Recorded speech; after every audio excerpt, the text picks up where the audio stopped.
Picture this: a massive stone block, weighing as much as 2 cars, is lifted into place with no cranes, no steel cables, and no modern machinery. Yet somehow, the ancient builders made it look effortless.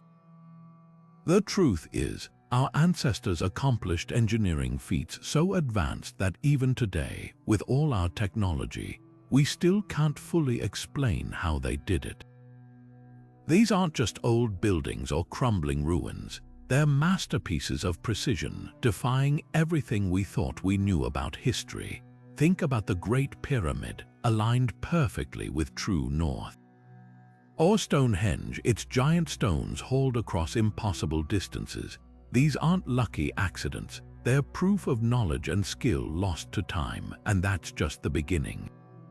Over the next 50 mysteries, we'll uncover the secrets of ancient engineers who bent the rules of physics, defied logic, and left behind puzzles that still stump the brightest minds. Structures built with such perfection that modern tools struggle to match them. Advanced technology hidden in plain sight for thousands of years. By the time we're done, you'll see history in a whole new light. So let's step into the past and uncover the impossible, because once you see what they built, you'll never look at ancient civilizations the same way again. Now, let's turn our attention to the grandest mystery of them all, the Great Pyramid of Giza.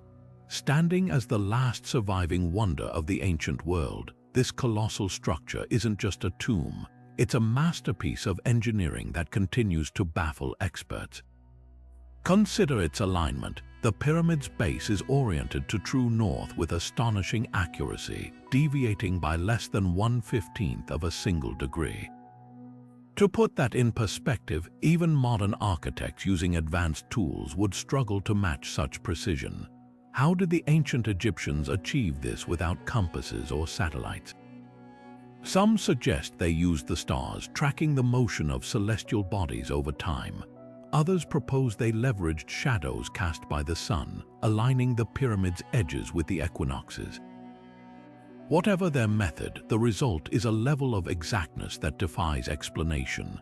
Then there's the pyramid's dimensions, a symphony of mathematical perfection. Its original height multiplied by 43,200 equals the Earth's polar radius. The perimeter divided by twice its height gives us pi, a ratio they shouldn't have known. Was this intentional or an incredible coincidence? The debate rages on. But one thing is clear: the builders didn't just stack stones, they encoded knowledge into the very fabric of the pyramid. But the real enigma lies in its construction. Over 2 million limestone blocks, each weighing an average of 2.5 tons, were hauled into place. No wheels, no pulleys, no cranes, just brute force and ingenuity. Theories abound. Some argue for massive ramps winding around the pyramid, while others believe internal spiraling ramps were used. There's even speculation about a lost technology, a method of softening or levitating stone, something modern science can't replicate. And when was it built? Conventional timelines place it around 2500 BCE, but some researchers point to erosion patterns suggesting it's far older. Could the pyramid predate the pharaohs? The evidence is contentious, but the question lingers. What's undeniable is this: the Great Pyramid stands as a testament to knowledge we've yet to rediscover. A monument so precise, so advanced that even today we're left scratching our heads wondering how did they do it. Next, we'll journey to the windswept plains of England, where another ancient marvel, Stonehenge, raises its own set of impossible questions. Leaving the sands of Egypt behind, we find ourselves on the grassy plains of Salisbury, where Stonehenge rises like a silent riddle from the past. This ring of towering stones, some weighing up to 25 tons, isn't just a monument, it's a puzzle wrapped in layers of mystery. How did Neolithic people, over 4,000 years ago, move these colossal bluestones from the Preseli Hills in Wales, nearly 150 miles away? The journey alone defies logic. Without wheels or beasts of burden, experts believe they may have dragged the stones on wooden sledges across land and floated them on rafts along rivers. But even this theory leaves gaps. The sheer manpower required, hundreds of individuals coordinating over treacherous terrain, suggests a level of social organization we rarely attribute to ancient hunter-gatherers. Then comes the question of arrangement. The stones weren't just dropped haphazardly. They were precisely positioned using mortise and tenon joints, a technique more common in advanced carpentry than megalithic construction. Who taught them this method, and why go through such effort? The answer might lie in the stars. Stonehenge's alignment with the summer and winter solstices is uncanny. During the summer solstice, the sun rises directly over the heel stone, casting a beam that pierces the heart of the circle. Was it a calendar, a temple, or both? Some researchers argue it served as an astronomical observatory, tracking lunar cycles and eclipses with eerie accuracy. But the enigmas don't end there. Recent studies reveal something unexpected. The stones possess unique acoustic properties. When struck, they produce a deep, resonant clang, almost metallic. Could sound have played a role in rituals? Theories abound, from sonic healing to communication with the divine. Even more intriguing are the ley lines, hypothetical energy pathways crisscrossing the earth. Stonehenge sits at the intersection of several, leading some to speculate it was a power hub for ancient civilizations. Skeptics dismiss this as pseudoscience, yet the coincidence is striking. Purpose remains the ultimate mystery. Was it a burial site? Excavations uncovered human bones, but their placement suggests ceremonial significance rather than mere interment. Could it have been a pilgrimage destination, drawing people from across prehistoric Britain? Or perhaps a symbol of unity, erected during a time of societal transformation? The truth is, Stonehenge refuses to yield its secrets easily. Unlike the pyramids, it offers no inscriptions, no clear blueprints, just silent stones guarding their story. As we ponder these questions, one thing becomes clear: Stonehenge isn't just a relic, it's a testament to the ingenuity and spiritual depth of people we often underestimate. And with that, we turn our gaze to another ancient wonder: the Antikythera Mechanism, a device so advanced it shouldn't have existed in its time. From the silent stones of Stonehenge, we now plunge into the depths of the Aegean Sea, where divers in 1901 stumbled upon a corroded bronze artifact that would rewrite history. The Antikythera Mechanism, named after the island near its discovery site, is often called the world's first analog computer. At first glance, it resembled a lump of rust, but when archaeologists painstakingly cleaned it, they uncovered a labyrinth of interlocking gears, a level of engineering sophistication unmatched for over 1,000 years. This device, dating back to around 100 BC, wasn't just a tool. It was a celestial calculator capable of predicting solar and lunar eclipses, tracking the cycles of the Olympic Games, and even charting the erratic movements of planets. The precision of its gear system is staggering. Tiny teeth, some just a millimeter wide, meshed together to mimic the complex dance of heavenly bodies. Modern researchers using advanced imaging techniques like X-ray tomography deciphered inscriptions on its fragments, revealing instructions akin to an ancient user manual. One gear alone modeled the moon's elliptical orbit, accounting for its speed variations, a concept formalized by astronomer Johannes Kepler in the 17th century. How did the Greeks grasp this 1800 years earlier? The mechanism's brilliance lies in its miniaturization. Unlike monumental feats like the pyramids, this was handheld genius. Reconstructions suggest it fit inside a wooden case the size of a shoebox, with dials on the front and back displaying celestial data. Turn a handle, and the gears would animate the cosmos, showing the positions of the sun, moon, and 5 known planets. Some scholars believe it was crafted in the workshop of Archimedes or his followers, given its resemblance to his lost inventions described in texts. Yet no other examples survive. Why did this technology vanish? The answer may lie in the collapse of the ancient Greek world. As Rome rose, practical engineering like aqueducts took precedence over abstract astronomical devices. The knowledge required to build such mechanisms, advanced metallurgy, precise gear ratios, and deep astronomical understanding, may have been guarded by a small group of scholars whose secrets died with them. By the time similar devices reappeared in medieval Europe, they were far cruder. The Antikythera Mechanism forces us to question the linear narrative of technological progress.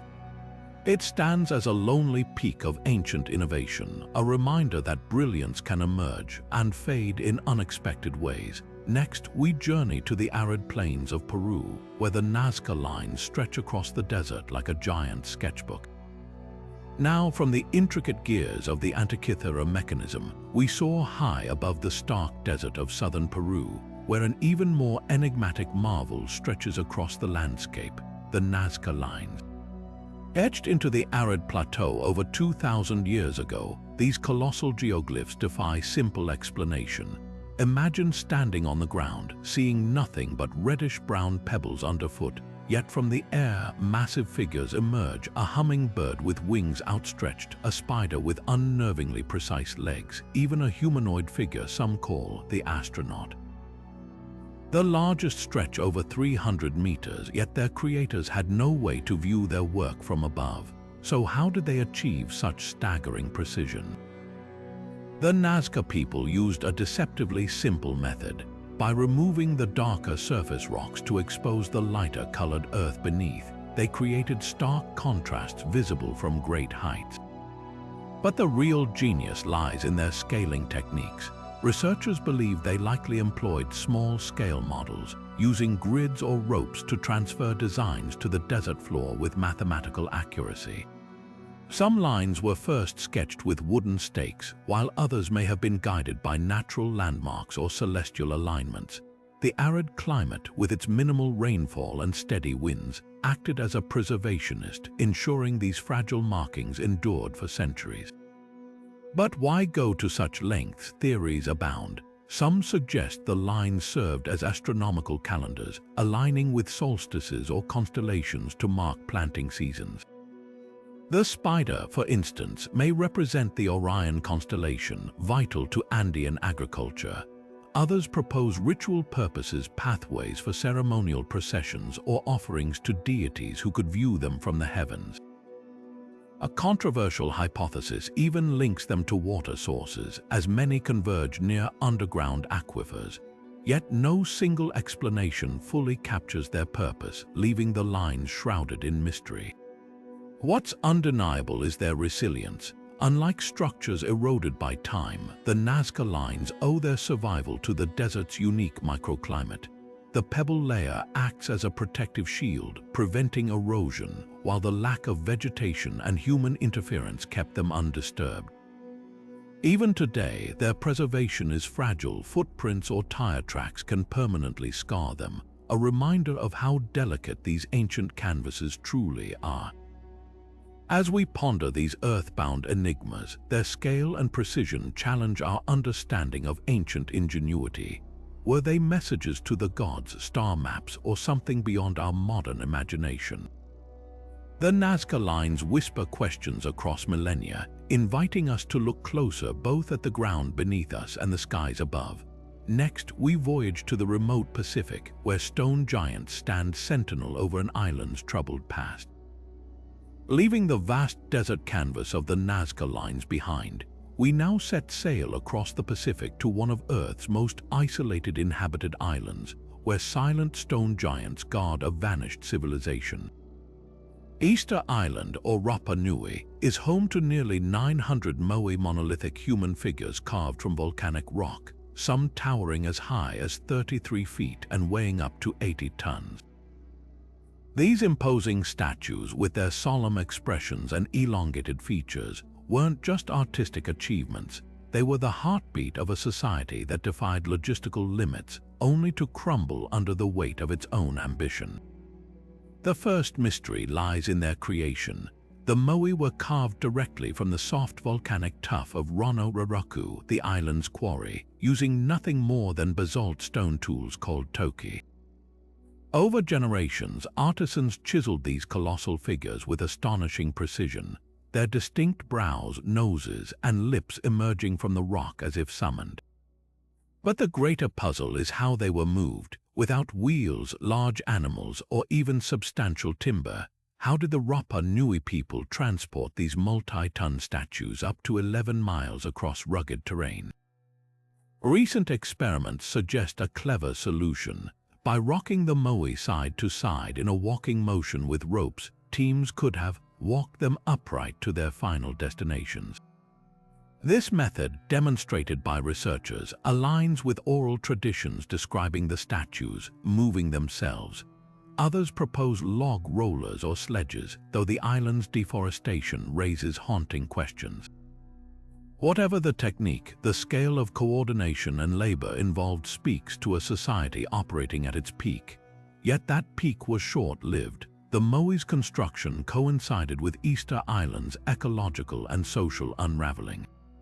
As trees were felled to transport statues, soil erosion set in, crippling agriculture. Competition between clans led to an obsession with building ever larger moai, draining resources. By the time Europeans arrived in the 18th century, the island was treeless, war-torn, and its statues toppled many deliberately as symbols of a broken social order. The moai stand today as silent witnesses to a cautionary tale.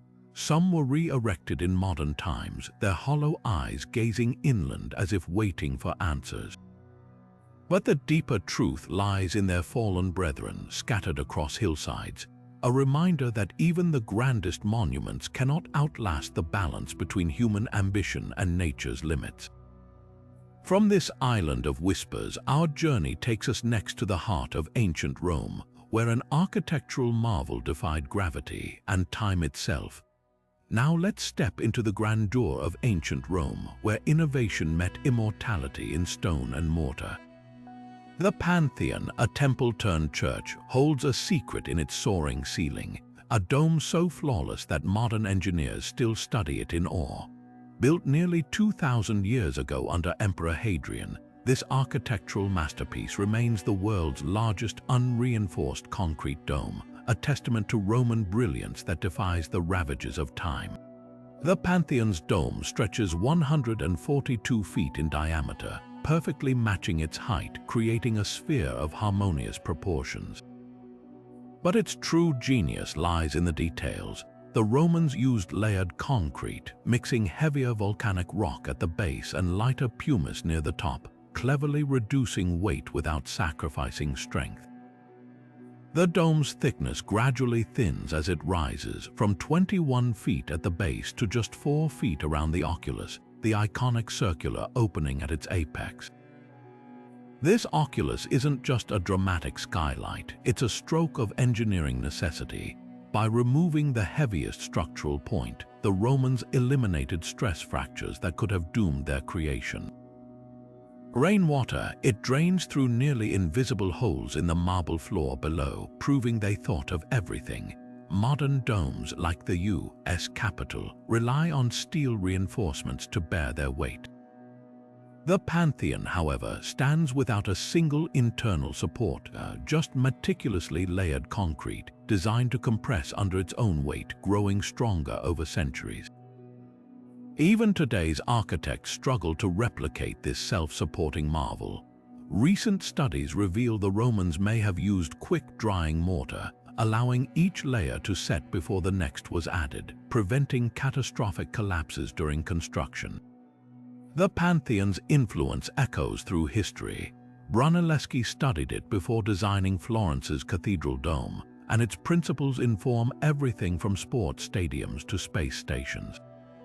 Yet none have matched its durability. While modern concrete crumbles in decades due to steel corrosion, the Pantheon's recipe, a mix of volcanic ash, lime, and seawater, has chemically evolved, becoming harder with age. Standing beneath its coffered ceiling, you're not just under a roof, you're inside a 2,000-year-old experiment in physics, one that rewrote the rules of architecture. From this triumph of Roman engineering, we turn next to a wonder shrouded in myth, where gardens may have hung in the air, defying nature itself. Now let's wander into the realm of legend and botanic splendor with the Hanging Gardens of Babylon, a wonder so elusive that its very existence remains one of history's greatest riddles. Described by ancient writers as a paradise of tiered greenery rising above the desert, these gardens were said to be a gift from King Nebuchadnezzar II to his homesick queen, a verdant mountain crafted by human hands to mimic her lush homeland. But here's the twist: no physical trace of them has ever been found in Babylon, leaving archaeologists to wonder if they were pure myth, a case of mistaken identity, or a marvel lost to time. The mystery deepens when we examine the accounts of Greek historians like Strabo and Diodorus Siculus, who painted vivid pictures of the gardens centuries after their supposed construction. They spoke of terraces built from stone columns, layered with soil deep enough to sustain towering trees, and ingeniously watered by screw pumps drawing from the Euphrates River. Yet Babylonian records, usually meticulous in documenting royal achievements, are silent about this botanical masterpiece. Some scholars argue the gardens might have been in Nineveh, built by the Assyrian king Sennacherib, whose palace inscriptions describe an elaborate irrigation system eerily similar to the Greek accounts. His palace without rival featured aqueducts, canals, and even an early form of Archimedes' screw centuries before Archimedes himself. Imagine the engineering required to keep such a garden alive in arid Mesopotamia. The proposed irrigation system would have needed a constant upward flow of water, defying gravity through a network of hidden channels and pulleys.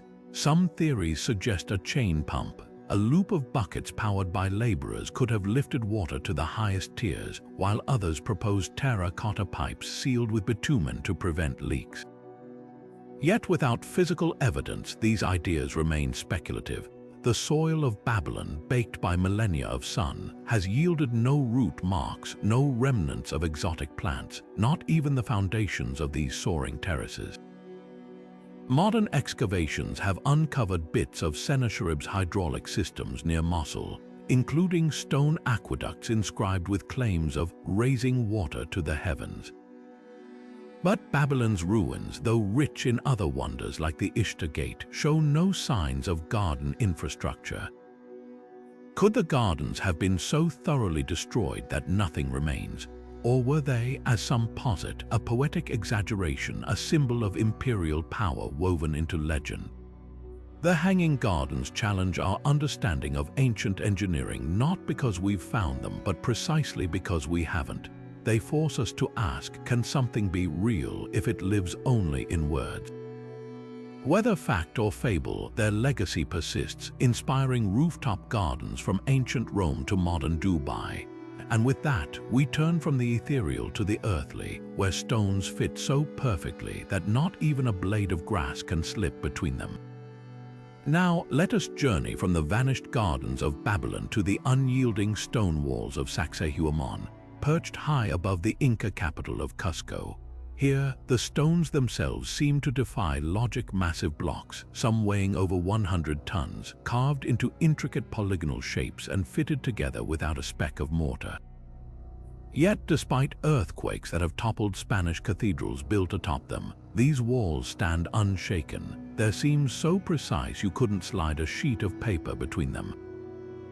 How did the Inca achieve this? The stones display no chisel marks, no signs of crude tools. Instead, their surfaces are smooth, almost polished, as if shaped by an unearthly precision. Some theories suggest the Inca used a method called ashlar masonry, where stones were painstakingly pounded into shape with harder rocks, then sanded with abrasive materials like quartz.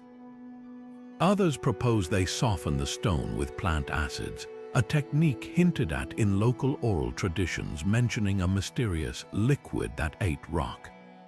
But the most tantalizing clue lies in the stones themselves. Their edges are slightly rounded, as if molded like clay.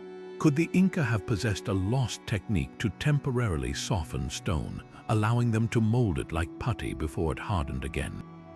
The scale of labor involved is staggering. The largest block at Sacsayhuaman, called the Stone of 12 Angles, interconnects with its neighbors like a three-dimensional jigsaw puzzle. Each adjacent stone had to be carved to match its counterpart perfectly, a process requiring not just brute strength but an advanced understanding of geometry. Some researchers believe the Inca used scale models or templates, perhaps carving smaller prototypes in clay before scaling up, yet no such models have ever been found.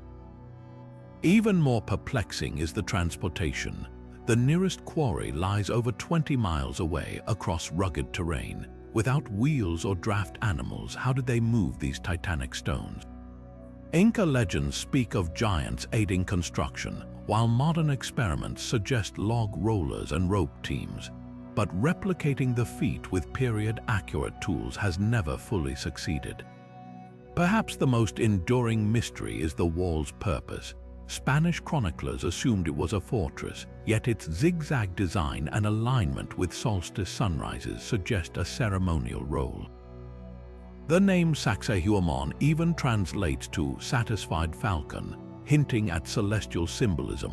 Whatever its function, the site remains a testament to a civilization that treated stone like fabric, weaving it into structures that outlast empires. From these gravity-defying walls, we now turn to an artifact so advanced it seems out of place in history: the Baghdad Battery, a clay jar that might just rewrite the story of electricity. Now, shifting our gaze from the mighty stones of Sacsayhuaman to a far more enigmatic artifact, we arrive at a discovery that could rewrite the history of technology: the Baghdad Battery. Found in the ruins of a 2,000-year-old Pantheon village near modern-day Iraq, this unassuming clay jar has sparked debates that blur the lines between ancient ingenuity and modern skepticism. The so-called battery consists of a terracotta pot roughly the size of a fist, housing a copper cylinder and an iron rod sealed with asphalt. When filled with an acidic or alkaline liquid, vinegar or grape juice perhaps, the setup could generate a small electric current around 1 volt. German archaeologist Wilhelm Koenig, who first studied the jars in the 1930s, proposed they were ancient galvanic cells, possibly used for electroplating gold onto silver objects. If true, this would predate Alessandro Volta's invention of the battery by nearly 2 millennia. Supporters of the battery theory point to artifacts from the same era, such as gilded silver items from Mesopotamia, which show traces of plating too thin for traditional fire gilding methods. Could these have been the work of an electroplating process? Experiments replicating the jar's design have shown they can indeed produce enough current for such a task. Even more intriguing, similar vessels have been found across the region, some with traces of acidic residue hinting at widespread use. Yet mainstream archaeology remains deeply divided. Critics argue that no wires or conductors have been found alongside the jars, and the asphalt seal would have insulated any current rather than facilitating its use. Some suggest the jars were simply storage containers for sacred scrolls, with the iron and copper acting as protective rollers. Others note that Pantheon texts never mention electrical applications, despite their detailed records of other technologies. The mystery deepens when we consider the cultural context. The Parthians were skilled inventors, known for advanced metallurgy and mechanical devices like the Antikythera Mechanism's predecessors. But electricity, that would place them in a league of their own, without clearer evidence like an ancient diagram or a tool designed to harness the current. The Baghdad Battery remains a tantalizing what-if of history. Whether these jars were batteries, storage vessels, or something else entirely, they challenge our assumptions about the timeline of human innovation. And as we move from this electrifying puzzle, we confront another marvel carved not from clay but from solid rock: the Longyu Caves of China, where an underground labyrinth defies explanation. Leaving behind the electrifying mystery of the Baghdad Battery, we now journey east to one of China's most perplexing underground wonders, the Longyu Caves. Hidden beneath the quiet farmland of Zhejiang province, this sprawling network of hand-carved caverns has baffled researchers since its accidental discovery in 1992, when a local farmer drained a pond and uncovered the entrance to what would become one of the world's most enigmatic ancient engineering feats. Stretching across nearly 30,000 square meters, the Longyu Caves consist of at least 24 massive artificial grottos, each carved with astonishing precision into solid sandstone. The walls, ceilings, and pillars are adorned with uniform chisel marks, forming patterns so consistent they suggest the work of a highly organized workforce, yet no historical records mention their construction. Even more puzzling, the caves are estimated to be around 2,000 years old, dating back to China's Han Dynasty, a period known for its silk roads and terracotta armies, but never before for underground labyrinths of this scale. Consider the sheer effort required to create them. Removing an estimated 1 million cubic meters of stone, equivalent to nearly 2 Great Pyramids of Giza, would have demanded labor rivaling the construction of China's grandest monuments. But unlike the pyramids, there's no obvious purpose for these caves. They lack religious iconography, burial artifacts, or signs of habitation. The walls are smooth to a degree that suggests ceremonial or aesthetic intent, yet no carvings or inscriptions hint at their function. The engineering challenges only deepen the mystery.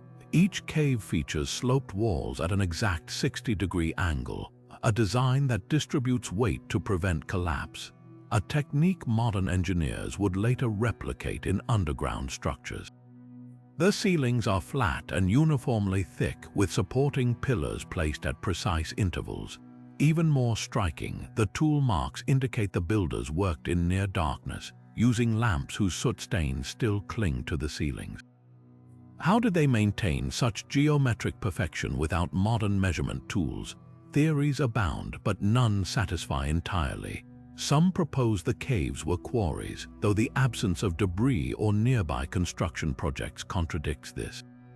Others suggest they were imperial storehouses or secret military bunkers, yet their open layouts and lack of defensive features make this unlikely. A fringe theory even links them to lost ancient technology, pointing to the cave's eerie acoustic properties. Whispers in one chamber can be heard clearly in another, hinting at deliberate sonic engineering. What's undeniable is that the Longyu Caves represent a logistical marvel. The stone removed could have built a city, yet it vanished without trace. The labor required would have mobilized thousands, yet no records survive. And the precision achieved without the aid of compasses or levels rivals modern tunneling projects. Were they a forgotten royal project, a sacred space erased from history? Or something even more extraordinary? As we turn from these shadowed halls, our next stop takes us to the sunlit pyramids of Teotihuacan, where another civilization left behind clues just as cryptic. Now, shifting our gaze from the shadowed caves of China to the sun-drenched plains of Mesoamerica, we arrive at the awe-inspiring Pyramid of the Sun in Teotihuacan. This colossal structure, towering over 200 feet high, stands as the centerpiece of one of the most meticulously planned cities of the ancient world. Built around 2,000 years ago, Teotihuacan was a metropolis of staggering sophistication. Yet its origins and the identity of its builders remain one of history's most tantalizing enigmas. The Pyramid of the Sun isn't just a monument, it's a celestial compass.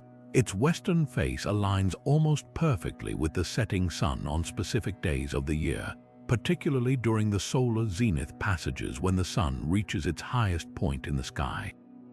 This alignment wasn't accidental. The pyramid sits at the heart of a city grid designed with astronomical precision.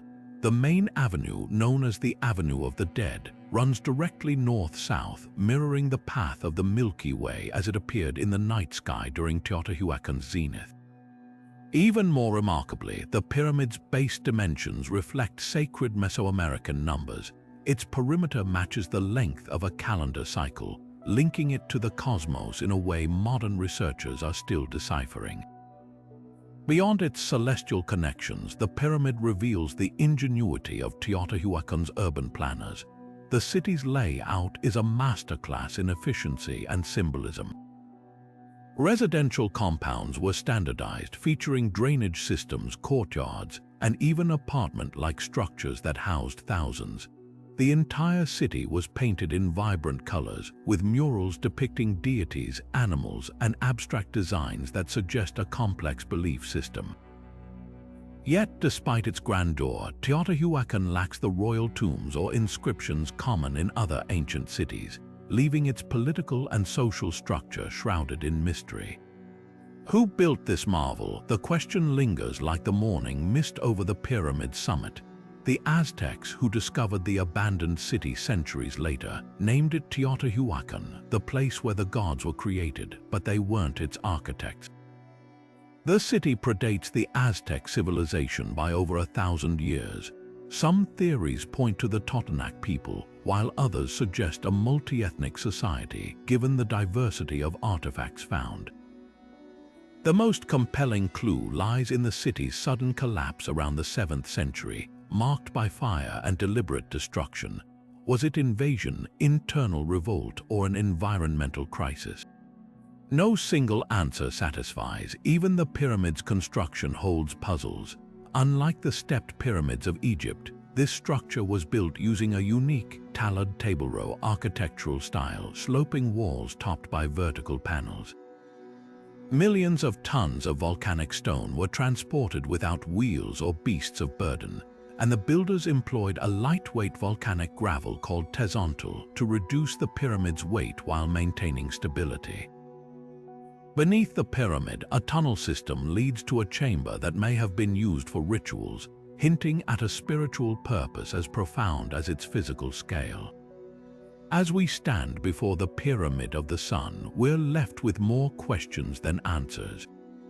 How did a civilization with no known writing system organize such a precise urban masterpiece? Why did they vanish without leaving a clear legacy? And what secrets still lie buried beneath its massive stones? From this city of gods, our journey takes us next to the temple walls of Dendera, where another ancient mystery flickers to life, this one bathed in an eerie, electric glow. Now, let's journey from the celestial precision of Teotihuacan to the enigmatic walls of an Egyptian temple, where a carving has sparked debates that blur the line between ancient technology and modern interpretation. Deep within the Temple of Hathor at Dendera, a series of bas-reliefs depict what some claim could be the earliest representation of electric light, an idea as tantalizing as it is controversial. These remarkable carvings show elongated, bulb-like objects with serpentine filaments inside, supported by pillars that resemble modern insulators. To fringe theorists, this is clear evidence that ancient Egyptians harnessed electricity, perhaps using primitive batteries like the Baghdad artifacts to power glowing tubes for temple rituals. The most striking panel even shows a priestly figure reaching toward the bulb, while a twisted cable seems to connect it to a box, a scene that, at a glance, looks unsettlingly like an ancient light fixture. Could this explain why no soot stains have been found in certain underground chambers where torches would have been impractical? Mainstream Egyptologists, however, offer a different illumination. They interpret these reliefs as symbolic representations of the creation myth involving the lotus flower and the serpent god Harsomptus. In this view, the filaments are stylized snakes emerging from lotus buds, symbolizing divine energy and rebirth. The surrounding hieroglyphs describe rituals tied to the sun god Ra, not technical manuals. The cable might represent a spiritual connection to the gods, while the bulb could be a womb-like symbol of cosmic emergence. Ancient Egyptian art frequently combined multiple perspectives into single images, making modern literal interpretations risky. The debate intensifies when examining the temple's construction. Dendera's inner chambers are indeed devoid of soot, but alternative lighting methods existed. Polished metal mirrors could have reflected sunlight deep into passageways, while bioluminescent algae or oil lamps with wick adjusters might have provided soft, smoke-free glow. As for the Dendera light hypothesis, no physical remnants of electrical devices have ever been found in Egypt, and the temple's texts never mention such technology. Yet the allure persists. Experimental archaeologists have recreated the depicted objects using modern materials, demonstrating that, theoretically, they could function as low-voltage lamps if filled with gas like argon. This doesn't prove ancient Egyptians had such knowledge, but it keeps the conversation alive. Meanwhile, the temple's ceiling features a stunning zodiac chart and astronomical diagrams, proving its builders had sophisticated scientific understanding, just not necessarily of electricity as we define it. What makes Dendera's carvings so captivating is their duality.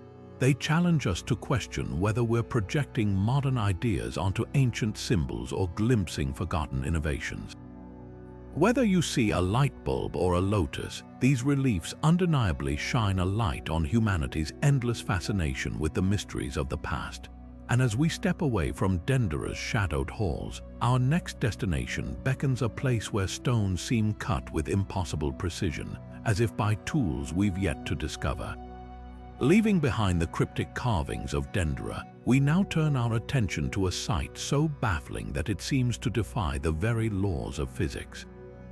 Nestled in the highlands of Bolivia, the ruins of Puma Punku present a puzzle that has stumped archaeologists and engineers alike. Stones cut with such geometric perfection that they appear to have been shaped by tools far beyond the capabilities of their ancient builders. Imagine walking among massive sandstone and andesite blocks, some weighing over 100 tons, each carved with razor-sharp edges, flawless right angles, and intricate interlocking channels that fit together like pieces of an otherworldly jigsaw puzzle. The precision here is so exact that modern engineers struggle to replicate it even with diamond-tipped tools and computerized machinery. Some of these stones feature H-shaped slots with identical depths and symmetrical grooves, suggesting the use of advanced measuring instruments technology supposedly unknown to the Tiwanaku civilization that inhabited this region over 1,000 years ago. What makes Puma Punku even more perplexing is the absence of any obvious tool marks. The surfaces are smooth, as if machined, with no signs of chiseling or hammering. Fringe theorists propose explanations ranging from lost ancient technologies to extraterrestrial intervention, pointing out that the andesite used here is exceptionally hard, rating a 7 on the Mohs scale, nearly as tough as diamond. Cutting and shaping it by hand would have required unimaginable effort and time, yet the stones display no evidence of trial and error. Every cut appears deliberate and masterful. Mainstream archaeologists offer alternative explanations, though none fully account for the site's mysteries. Some suggest that the Tiwanaku people used a combination of stone pounding tools, abrasives like quartz sand, and patient grinding techniques to achieve these results. Others hypothesize that they might have employed some form of proto-industrial machinery, now lost to history. Yet, no tools or blueprints have been discovered at the site, leaving the method of construction shrouded in speculation. The geometric complexity of Puma Punku only deepens the enigma. The stones are not merely stacked but interlocked with a precision that suggests advanced knowledge of seismic activity. This region is prone to earthquakes, yet the fittings are so tight that the structures have withstood centuries of tremors without collapsing. Some blocks even feature drill holes that penetrate straight through the rock with perfect cylindrical cores, a feat that would require remarkable stability and precision. Could the builders of Puma Punku have possessed knowledge that was later lost, or are we underestimating the ingenuity of ancient civilizations? The site's purpose remains unclear, though its alignment with celestial events hints at a ceremonial or astronomical function. Unlike other ancient ruins, Puma Punku lacks the ornate carvings or inscriptions that might shed light on its creator's intentions, leaving us with only the silent testimony of its stones.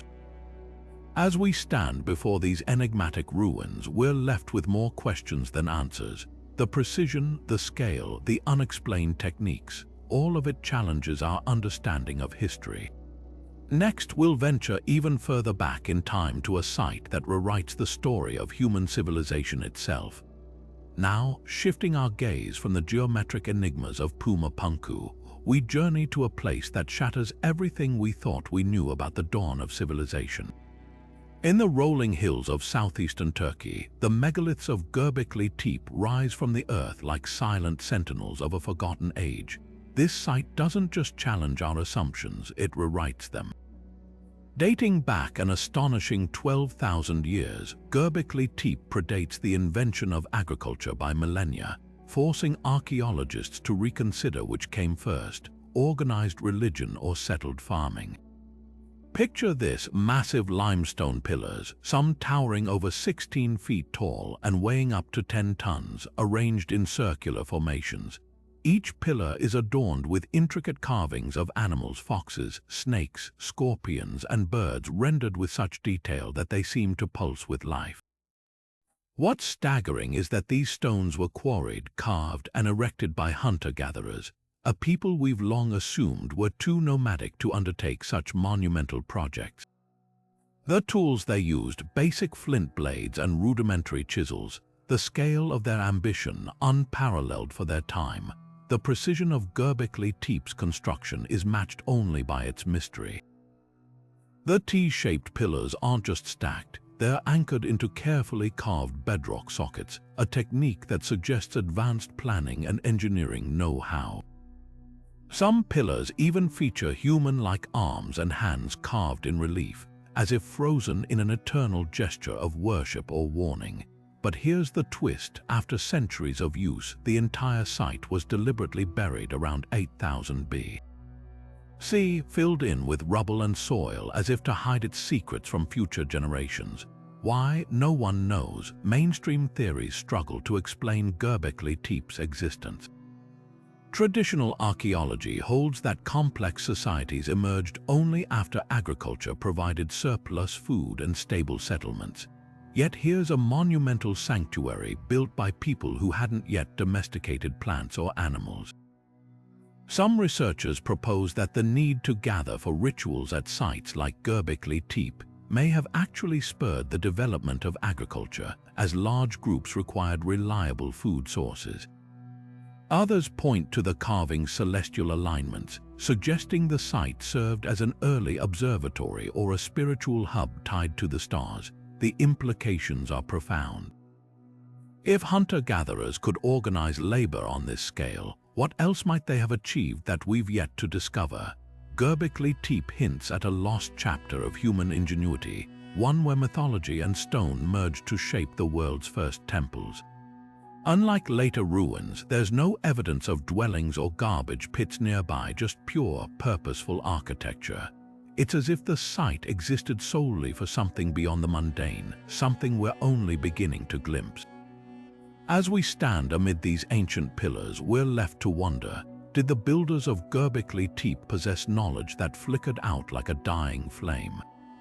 Or are we standing at the edge of a story much larger than we've ever imagined? Next, we'll explore another marvel where water and stone conspired to defy time, the Indus Valley's astonishing sewer system. Turning from the sacred stones of Göbekli Tepe, we arrive at a marvel of ancient practicality, one that reveals how an entire civilization mastered the flow of water with breathtaking ingenuity. In the bustling cities of the Indus Valley, over 4,000 years ago, engineers designed something we take for granted today, a sewer system so advanced it would put many modern cities to shame. Imagine a metropolis like Mohenjo-Daro, where every home had running water, toilets connected to a central drainage network, and streets lined with covered sewers. This wasn't just convenience, it was a public health revolution. While other ancient cultures were dumping waste into open pits or rivers, the Indus Valley people built intricate brick-lined channels beneath their streets, complete with manholes for maintenance. The precision is staggering. These drains weren't just ditches, they had sloping floors to prevent clogging, sedimentation tanks to filter debris, and even grease traps to separate oils from wastewater. What's even more remarkable is the scale of their foresight. The entire system was gravity-fed, requiring no pumps or external energy. Engineers calculated gradients down to the millimeter, ensuring water flowed smoothly from homes to central collection points outside the city. Compare this to ancient Rome, where open sewers like the Cloaca Maxima often flooded, or medieval Europe, where waste ran freely in streets for centuries. The Indus Valley system remained unmatched for over 2,000 years, but how did they achieve this without modern tools? Archaeologists have found evidence of standardized bricks and mortar, suggesting an organized approach to construction. Each neighborhood had its own branch of the network, all feeding into a larger main line. The materials were chosen for durability. Waterproof gypsum cement prevented leaks, and curved junctions reduced blockages. Even the placement of toilets inside homes rather than communal latrines points to a society that valued privacy and hygiene far ahead of its time. The implications are profound. This wasn't just engineering, it was a reflection of social order. A functioning sewer system requires collective responsibility, from planners to everyday citizens. The fact that these networks served entire cities hints at strong governance and shared cultural values around cleanliness. Some researchers believe the system's efficiency even contributed to the civilization's longevity, preventing waterborne diseases that plagued other ancient societies. Yet mysteries remain. Why did this technology disappear with the Indus Valley's decline? And how did their knowledge of hydraulics surpass contemporaries like Mesopotamia or Egypt? The answers might lie in the civilization's emphasis on urban planning. Their cities were grids, not organic growths, allowing for systematic infrastructure. But one thing is certain: when we flush a toilet today, we're echoing a solution first perfected by minds working in Bronze Age bricks and mortar. As we marvel at these ancient canals, let's pivot to another wonder where stones defy gravity: the colossal blocks of Baalbek's trilithon, waiting to reveal their secrets. Leaving behind the intricate waterways of the Indus Valley, we now set our sights on a site where brute strength meets architectural genius: the Baalbek trilithon in modern-day Lebanon.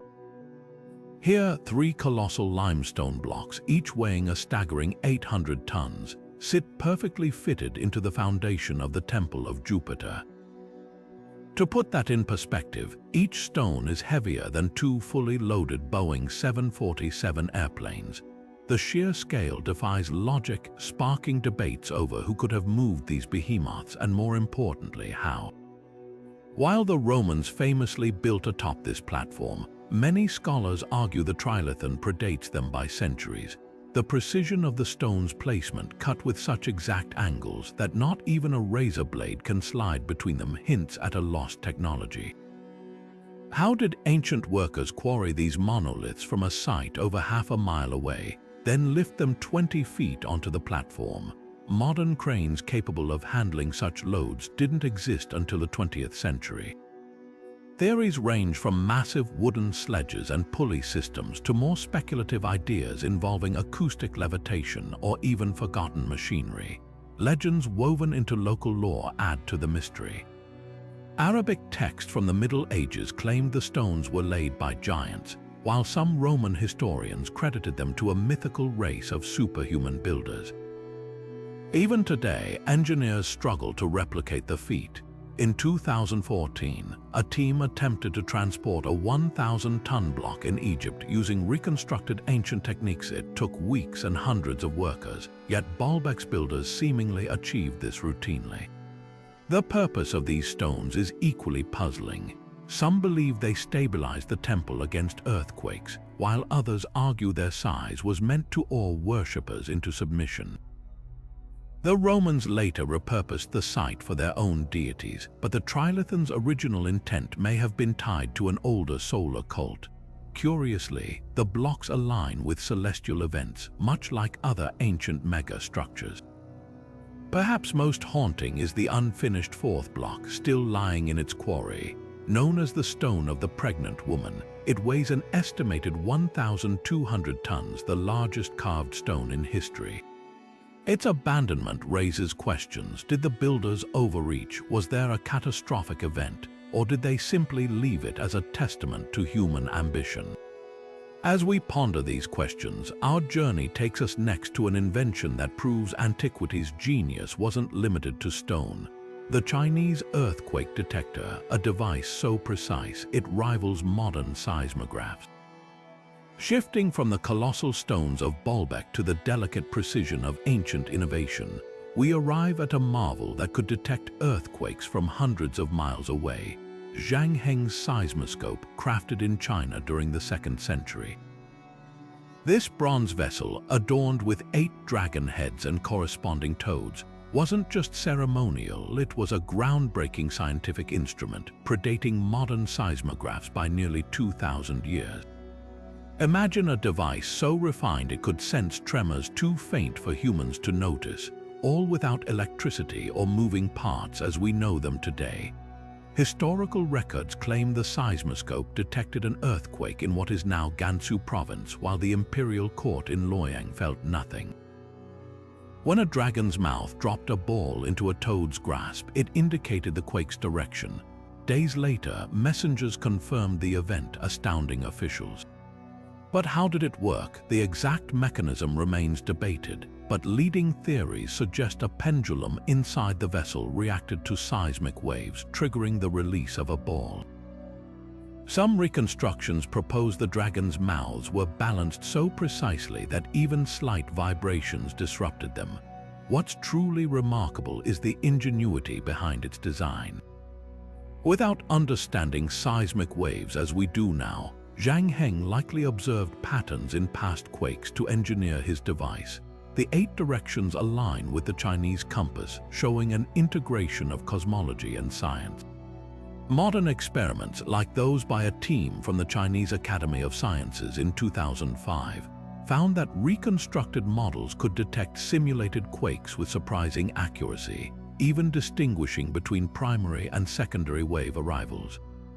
Critics argue the original seismoscope's sensitivity might be exaggerated, as no surviving physical examples exist, yet textual accounts and later replicas lend credibility. The device also reflects a broader ancient Chinese mastery of hydraulic engineering and astronomy fields where precision was paramount. Why didn't this technology spread globally? Some speculate it was too advanced for neighboring cultures to replicate, or perhaps its secrets were guarded by the imperial court. Zhang Heng's legacy challenges our assumptions about ancient innovation. While the Baalbek stones showcase raw power, the seismoscope reveals a subtler genius, one that measured the Earth's whispers with elegance. As we marvel at its sophistication, our next stop takes us to the rugged landscapes of Greece, where the Mycenaeans built gateways so enduring, their stones seem to defy time itself. Leaving behind the delicate mechanisms of ancient China, we step into the rugged hills of Greece, where the Lion Gate of Mycenae stands as a silent sentinel to a forgotten power. Built over 3,000 years ago, this monumental gateway is one of the earliest examples of Cyclopean masonry, named for the mythical giants who are thought to have hefted its colossal stones into place. Towering above visitors, the gate's massive limestone blocks each weigh several tons, fitted together with such precision that not even a blade can slide between them. But it's not just the scale that baffles engineers, it's the fact that this structure has withstood earthquakes, wars, and millennia of weathering without mortar or reinforcement. The gate's iconic relief carving steals the spotlight, 2 lionesses flanking a central column, their heads now lost to time. This is Europe's oldest monumental sculpture, and its symbolism remains debated. Some scholars argue the lions represent the Mycenaean royal family, guardians of the city's wealth and power. Others see them as a nod to the goddess Potnia, a deity linked to nature and authority. The column between them might symbolize the palace itself, a bold declaration of Mycenae's dominance. What's striking is the artistic sophistication. These aren't crude carvings but detailed, lifelike figures, suggesting the Mycenaeans had access to tools and techniques far more advanced than previously assumed for the Bronze Age. How was this gate constructed? The Mycenaeans left no blueprints, but archaeologists have pieced together clues. The stones were likely quarried locally, then dragged uphill using log rollers and rope, a feat requiring hundreds of laborers. The lintel alone weighs over 20 tons, and raising it into place would have demanded ingenious lever systems or earthen ramps. Yet the true mystery lies in the joints between the stones. Unlike later Greek masonry, which relied on rectangular blocks, the Mycenaeans used polygonal stones, their irregular shapes interlocking like a puzzle. This technique, also seen in Peru and Japan, disperses weight and resists seismic shifts, a testament to global yet disconnected engineering brilliance. The gate wasn't just a display of strength, it was a psychological weapon. Approaching enemies would have craned their necks at the lions, dwarfed by the walls behind them. Those walls, up to 40 feet thick in places, enclosed a citadel filled with treasures like the gold death mask later mistaken for Agamemnon's. The Mycenaeans thrived here for centuries, trading with Egypt and the Near East, yet by 1100 BC their civilization collapsed. The gate survived, but the knowledge behind its construction seemingly vanished with them. Modern attempts to replicate Cyclopean masonry have failed to match its durability. Researchers from the University of Athens found that the Mycenaeans may have used a technique called pounding, hammering stones into place with smaller rocks to eliminate gaps. This, combined with the natural friction of limestone, created a bond so strong it outlasted empires. The Lion Gate challenges our timeline of architectural progress. While later Greeks built finer temples, none rivaled the raw endurance of this Bronze Age marvel. From the guardians of Mycenae, we journey next to the jungles of Mesoamerica, where the Olmec's carved faces so striking they've fueled debates across centuries. Now, shifting our gaze to the lush jungles of ancient Mesoamerica, we encounter one of archaeology's most enigmatic puzzles, the Olmec colossal heads. Towering at over 9 feet tall and weighing up to 20 tons each, these massive stone sculptures depict faces with striking, almost lifelike expressions. Carved from single blocks of basalt, a volcanic rock notoriously difficult to work with, they've sparked debates for decades, not just about how they were made, but who they represent, and how a civilization without wheels or pack animals transported them across miles of dense rainforest. The Olmecs, often called Mesoamerica's mother culture, flourished between 1500 and 400 BC, yet their legacy is carved in stone literally. 17 confirmed colossal heads have been unearthed, most clustered around the Gulf Coast sites of La Venta, Tres Zapotes, and San Lorenzo. Each head is unique, wearing what appears to be a tight-fitting helmet, their features ranging from stern to serene. But it's their broad noses, thick lips, and flattened facial profiles that have fueled controversy. Some researchers argue these traits resemble African facial features, leading to fringe theories about transatlantic contact, though mainstream archaeology points to the diversity of indigenous populations as a more plausible explanation. The real marvel lies in the logistics. Basalt doesn't naturally occur near Olmec heartlands. The nearest source is the Tuxtla Mountains, roughly 50 miles from San Lorenzo, a staggering distance when you're moving a 20-ton rock through swampy terrain without beasts of burden or wheeled carts. Archaeologists believe the Olmecs used a combination of sledges, rollers, and rafts, leveraging river networks during floods. Experimental reconstructions suggest hundreds of laborers would have been needed, coordinating with ropes and levers, a feat of social organization as much as engineering. Then there's the carving. Basalt is brutally hard, yet the Olmecs shaped it with stone tools, likely using harder materials like jade or obsidian to chip away details. The precision is astonishing. Eyelids, lips, and even earlobes are rendered with subtle realism. Some heads show slight asymmetries, hinting at individual portraits, possibly rulers or revered ancestors. At La Venta, 4 heads were arranged in a line, facing outward like sentinels, suggesting a ritual or political function. But mysteries linger. Why were some heads deliberately buried, often in aligned patterns? At San Lorenzo, heads were found half sunk in the earth, as if returned to the soil. One theory posits they were part of dynastic cycles, monuments to leaders ritually retired after death. Others speculate they were toppled during conflicts, a symbolic erasure of a rival's legacy. The Olmec decline around 400 BC left no written records, only these silent giants.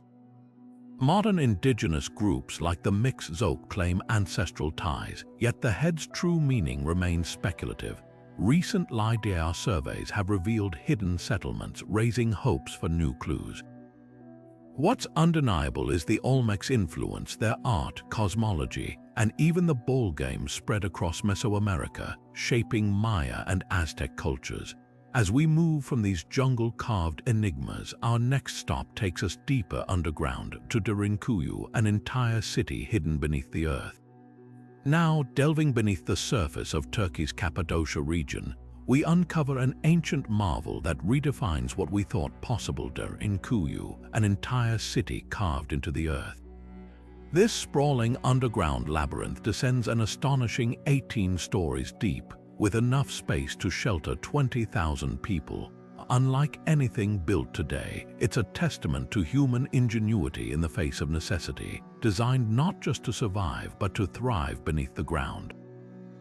The scale of Derinkuyu is almost incomprehensible.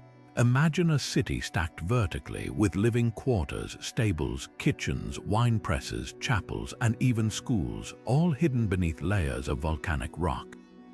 The soft, tough stone of Cappadocia made this possible, allowing ancient engineers to carve intricate networks of tunnels, staircases, and communal spaces without modern tools. But what's truly remarkable is how they solved the challenges of underground life. Ventilation shafts, some stretching nearly 200 feet to the surface, provided fresh air to every level, while ingenious water wells tapped into underground aquifers, ensuring a steady supply even during sieges. Massive circular stone doors weighing up to a ton could seal off entire sections in minutes, a defense mechanism against invaders who built this subterranean fortress. While the exact origins are debated, most scholars attribute Derinkuyu to the Phrygians around the 8th century BC, with later expansions by early Christians fleeing Roman persecution. But the city's true purpose remains a puzzle. Some argue it was a refuge during wars, given Cappadocia's history as a battleground for empires. Others suggest it served as a permanent settlement, with its inhabitants adapting to the cool, stable temperatures underground, a natural escape from the region's scorching summers and freezing winters. The logistics of daily life here boggle the mind. Without natural light, residents relied on oil lamps, their soot still visible on ceilings. Waste was funneled into deep pits, while food stores were kept in dry, cool chambers to prevent spoilage. Communal areas, like a large cruciform church on the 7th level, hint at a tightly knit society. But perhaps the most staggering revelation is that Derinkuyu isn't alone. It's part of a vast network of underground cities, some connected by miles of tunnels, suggesting a coordinated effort across the region. Why abandon such a feat of engineering? By the medieval era, Derinkuyu lay forgotten, its entrances buried. Some theorize changing warfare tactics made it obsolete, while others point to earthquakes or shifts in trade routes. Rediscovered in 1963 by a local renovating his home, the city continues to yield secrets. Recent scans reveal unexplored chambers, hinting at even greater depth. From this hidden world beneath Cappadocia, our journey ascends to another marvel, the Ajanta and Ellora caves, where stone meets art in breathtaking harmony. Shifting our gaze from underground cities to cliff-carved wonders, we arrive at the breathtaking Ajanta and Ellora caves, where ancient artisans transformed sheer rock faces into sacred masterpieces. Nestled in the rugged landscape of Maharashtra, India, these 34 hand-carved temples and monasteries represent a staggering fusion of devotion, artistry, and engineering, all chiseled into existence between the 2nd century BC and the 6th century AD. Picture this: towering basalt cliffs hollowed into multi-storied complexes, their facades adorned with ornate pillars and delicate sculptures that seem to defy gravity. At Ellora, the crown jewel is the Kailasa Temple, a single-structure monolith so vast it's twice the area of the Pantheon, yet it was carved top-down from one solid rock. Workers removed an estimated 400,000 tons of stone, sculpting not just the temple but its surrounding courtyards, bridges, and even life-sized elephant statues, all without modern tools. The precision is mind-bending. Pillars were left standing as the excess rock was painstakingly chipped away, a technique akin to uncovering a statue hidden within a block of marble, but on a colossal scale.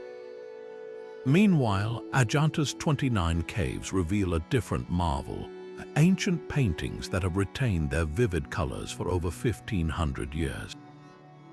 These murals, depicting Buddhist tales and royal processions, were created using natural pigments mixed with plant gums and applied to a plaster made of clay, cow dung, and rice husks, a recipe that somehow resisted India's humid climate.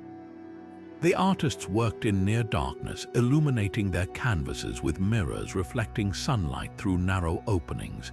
Even more astonishing, the logistics.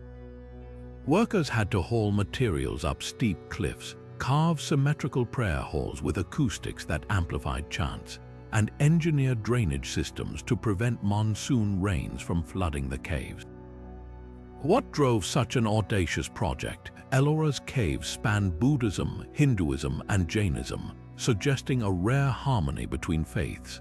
Ajanta, abandoned by the 7th century, was rediscovered in 1819 by a British officer hunting tigers.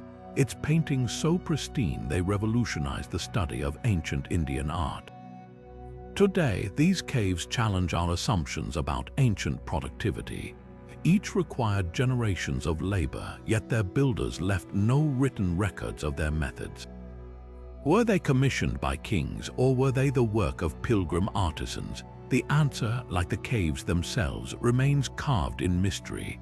From this symphony of stone and pigment, we turn to a quieter enigma, the Coral Castle, where one man's obsession defied the laws of physics. Leaving behind the ancient caves of India, we arrive at a modern mystery that feels just as enigmatic: the Coral Castle in Florida. Built by a single man, Edward Leedskalnin, between 1923 and 1951, this sprawling stone complex defies all logic. Imagine massive coral blocks, some weighing as much as 30 tons, precisely arranged into walls, tables, and even a functioning sundial, all shaped and moved by one 5-foot-tall, 100-pound man working entirely alone. Edward claimed to have unlocked the secrets of ancient pyramid builders, though he never revealed his methods. Witnesses reported seeing him work at night, humming to himself as the massive stones seemed to glide effortlessly into place. When asked how he managed such feats, he would only say, "I understand the laws of weight and leverage." But modern engineers remain baffled. How could one man, using only makeshift tools like chains and pulleys, maneuver stones heavier than those in the Great Pyramid? The centerpiece is the 9-ton gate, so perfectly balanced a child could push it open with one finger. It rotated flawlessly for decades until the mechanism failed in 1986. When experts tried to repair it, they discovered microscopic bearings, yet no evidence of modern machinery or wear. Even more puzzling are the celestial alignments. The castle's Moon Pond and Mars Pond mirror the actual craters of those celestial bodies, knowledge Edward couldn't have had without advanced astronomy. Some theorize he harnessed magnetism or acoustic levitation, while others suspect he simply had an uncanny grasp of counterweights, but the truth died with him in 1951. He left behind no blueprints, only a cryptic note: "I have discovered the secrets of the pyramids." Today, the Coral Castle stands as both a monument and a riddle, a reminder that even in our modern age, some feats of engineering remain gloriously unexplained. And now, from one man's solitary obsession, we plunge into the ocean's depths, where the Yonaguni Monument stirs debate about lost civilizations beneath the waves. Diving into the mysteries of the deep, we arrive at the Yonaguni Monument, an underwater enigma off the coast of Japan that has sparked fierce debate since its discovery in 1986. Resting just 60 feet below the surface near Yonaguni Island, this massive sandstone formation stretches over 160 feet long, with striking terraces, sharp angles, and what appear to be staircases carved into its surface. At first glance, it looks like the ruins of an ancient city, but is it the work of human hands or simply a quirk of nature? Geologists argue that the monument's flat plains and sharp edges could be the result of natural erosion, as sandstone often fractures along straight lines due to tidal forces and seismic activity. The region, after all, sits in an earthquake-prone zone, but proponents of the man-made theory point to features that seem too precise to be accidental. There's a distinct triangular platform, twin megaliths that resemble gate pillars, and even what looks like a carved human face. Most compelling is the turtle stone, a rectangular block with a raised center that mirrors ceremonial altars found in Okinawan ruins. Marine archaeologist Masaki Kimura has spent decades studying the site, claiming it's a 10,000-year-old pyramid from a lost Pacific civilization. He notes tool marks and what he believes are intentional carvings, including symbols resembling ancient scripts. Skeptics counter that no artifacts like pottery or tools have been found nearby. Yet, supporters highlight the monument's alignment with celestial events. During the summer solstice, sunlight hits the main terrace at a perfect 90-degree angle, a phenomenon seen in other ancient sacred sites. The depth adds another layer of intrigue. 10,000 years ago, sea levels were much lower, placing Yonaguni above water. Could it be a remnant of a pre-flood society like Atlantis or Mu? Or is it just a breathtaking example of nature's artistry? Even skeptics admit the site's uncanny symmetry challenges conventional geology. From the ocean's shadowy depths, we surface to another marvel of ancient craftsmanship, the towering stone walls of Great Zimbabwe, where dry stone engineering defies time and colonial misconceptions. Leaving the watery enigmas of Yonaguni behind, we journey to the sun-baked plains of southern Africa, where the towering stone walls of Great Zimbabwe stand as silent witnesses to a civilization's grandeur. This sprawling ancient city, built between the 11th and 15th centuries, was once the heart of a powerful kingdom that dominated trade routes stretching from the Swahili coast to the Indian Ocean. Its most striking feature, massive, mortarless walls, some reaching over 30 feet high, constructed entirely without binding materials, relying instead on precision-cut stones that fit together like a colossal puzzle. The dry stone technique used here is nothing short of masterful. Granite blocks were carefully shaped to interlock seamlessly, creating structures so stable they've endured centuries of wind, rain, and even earthquakes. The most iconic section, the Great Enclosure, boasts a wall nearly 800 feet long with a conical tower whose purpose remains debated. Was it a granary, a symbol of power, or an astronomical marker? The precision suggests an advanced understanding of engineering, yet no written records from the builders survive to explain their methods. Trade was the lifeblood of Great Zimbabwe.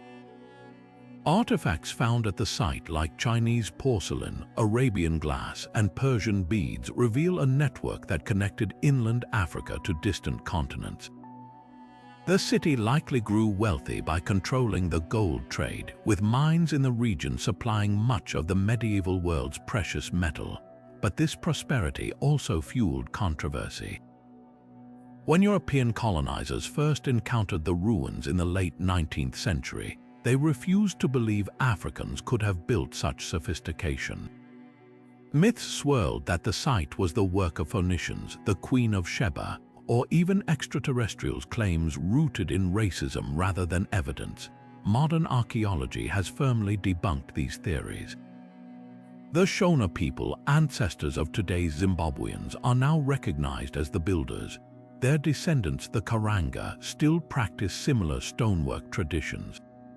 Yet mysteries linger. Why was the city abandoned by the 15th century? Some point to climate change or depleted resources, while others suggest political shifts. The ruins, now a UNESCO World Heritage Site, remind us how easily history can be distorted, and how much we still have to learn from Africa's pre-colonial achievements. As the wind whispers through these ancient stones, we turn our gaze to another enigmatic alignment, the thousands of megaliths standing sentinel in France's Karnak region.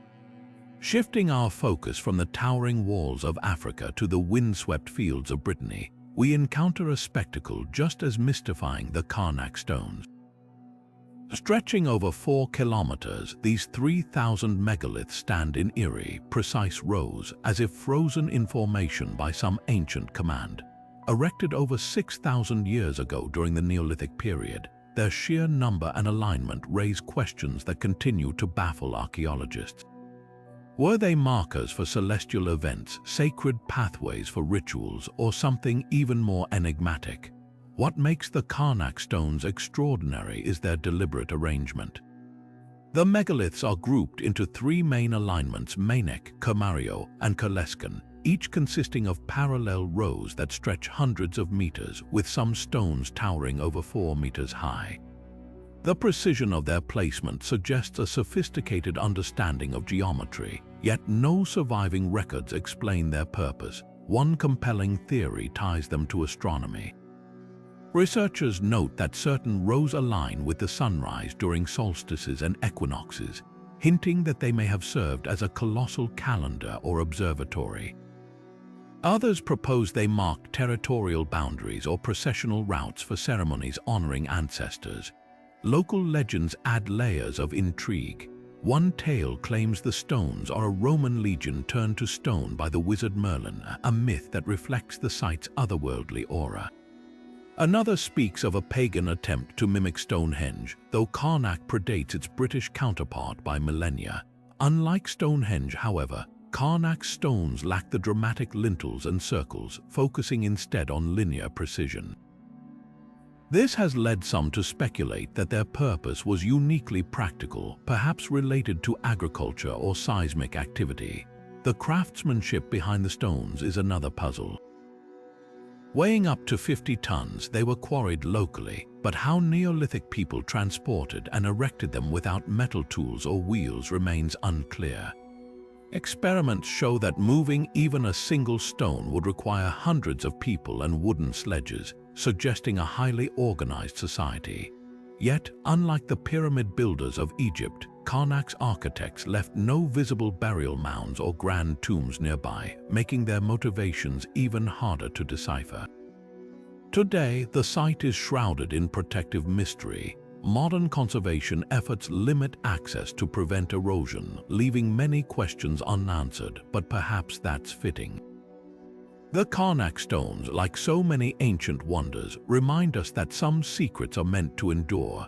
As we leave these silent sentinels behind, our next stop takes us to the high Andes, where the Tiwanaku Sun Gate stands as a testament to another civilization's celestial wisdom. Leaving the enigmatic rows of the Karnak stones behind, we now journey to the heart of the Andes, where the Tiwanaku civilization left behind a masterpiece of celestial engineering, the Sun Gate.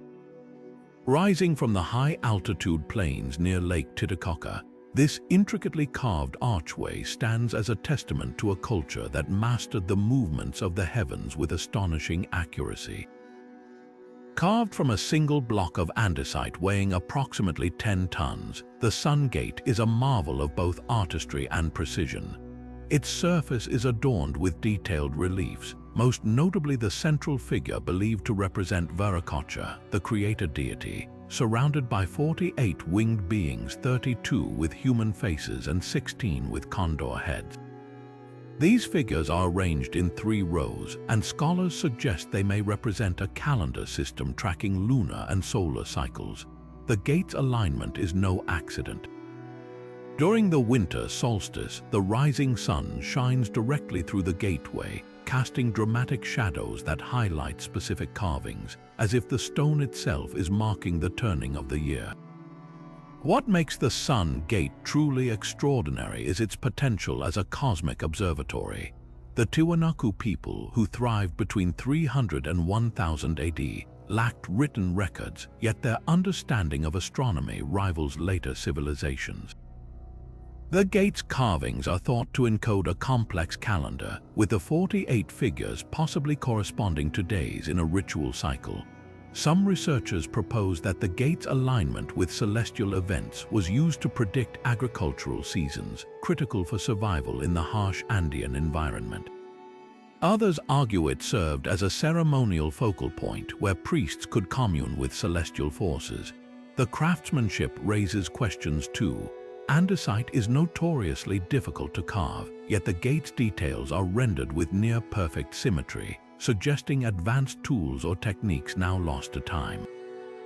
Nearby ruins, like the Kalasasaya Temple, feature similar precision, with walls aligned to solstice sunrises and sunsets. This hints at a society deeply attuned to the cosmos, capable of translating celestial patterns into stone with uncanny skill. Debates persist about the gate's original location.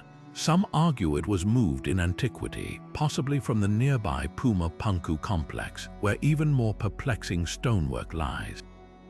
Yet its purpose remains clear: it's a bridge between earth and sky, a monument to a culture that saw time as something carved in stone. As we ponder the Sun Gate's silent wisdom, our next exploration takes us to the backbone of an empire. The roads that connected Rome to its vast dominions, engineering feats that shaped history. From the celestial alignments of the Tiwanaku Sun Gate, we shift our focus to the ground beneath our feet, literally, with the sprawling network of Roman roads that stitched together an empire. These weren't just paths, they were masterclasses in engineering, designed to outlast centuries and bear the weight of history itself. Stretching over 250,000 miles at the empire's peak, these roads connected Rome to its farthest provinces, from the rainy highlands of Britain to the sun-baked sands of Egypt. And their secret, a construction method so meticulous many of these roads are still in use today. Let's break down how the Romans built roads that defied time. First, surveyors meticulously plotted routes using a tool called a groma, ensuring straight paths whenever possible, even if it meant carving through hills or bridging rivers. Then came the layers. The foundation, or stotumen, was made of large stones packed tightly to prevent shifting. Above that, the rudus, a mix of rubble and cement, provided stability. Next, the nucleus, a finer layer of gravel and sand, acted as a cushion. Finally, the surface, or summum dorsum, featured tightly fitted flat stones, often slightly arched to divert rainwater into drainage ditches. This multi-layered approach distributed weight evenly and prevented flooding, a testament to Roman foresight. But the roads were more than just durable, they were the empire's circulatory system. Couriers on horseback could travel up to 50 miles a day thanks to relay stations called mutations, where fresh horses awaited. Imperial messengers, like the cursus publicus, used these roads to deliver edicts from Rome to distant governors in days, not weeks. Trade flourished too. Olive oil from Spain, silk from China, and grain from Egypt all moved along these highways, fueling the empire's economy. Even today, modern highways in Europe often follow the exact routes laid by Roman engineers, a silent nod to their precision. The roads also reveal the Romans' understanding of environmental challenges. In marshy areas, they drove wooden pilings deep into the ground to create stable foundations. In colder regions, they added crushed pottery to the nucleus to improve drainage and prevent frost damage. And in true Roman fashion, they punctuated the roads with milestones, stone markers indicating distances to the nearest town, a practice so effective we still use it today. What's often overlooked is how these roads shaped culture. They carried not just goods and soldiers, but ideas. Languages, religions, and architectural styles spread along these routes, knitting diverse cultures into the Roman world. The Appian Way, built in 312 BC, famously paved the path for Rome's military dominance, but it also became a symbol of unity. As we marvel at the legacy of Roman roads, our journey takes us next to a wonder of hydraulic engineering, the Chand Baori stepwell, where ancient India turned necessity into breathtaking artistry. Leaving behind the vast network of Roman roads, let's journey to the arid landscapes of Rajasthan, where the Chand Baori stepwell stands as a marvel of both engineering and artistry. This isn't just a well. It's a towering, inverted pyramid of precisely carved stone, descending 13 stories into the earth with 3,500 symmetrical steps. Built over 1,000 years ago, Chand Baori was designed to solve a critical problem: how to access groundwater in a region where scorching summers could evaporate shallow reservoirs. But what makes it extraordinary is how it transformed a utilitarian need into a masterpiece of geometry and social ingenuity. Picture this: a colossal square measuring 100 feet on each side, with staircases cascading down 3 of its faces in perfect crisscrossing patterns. The fourth side features a pavilion with ornate carvings of deities, a space where locals once gathered to escape the heat. The steps aren't just functional. Their zigzag arrangement creates a mesmerizing optical illusion, a testament to the builder's understanding of perspective. And here's the genius: the deeper you go, the cooler the air becomes, thanks to the temperature difference between the surface and the water below.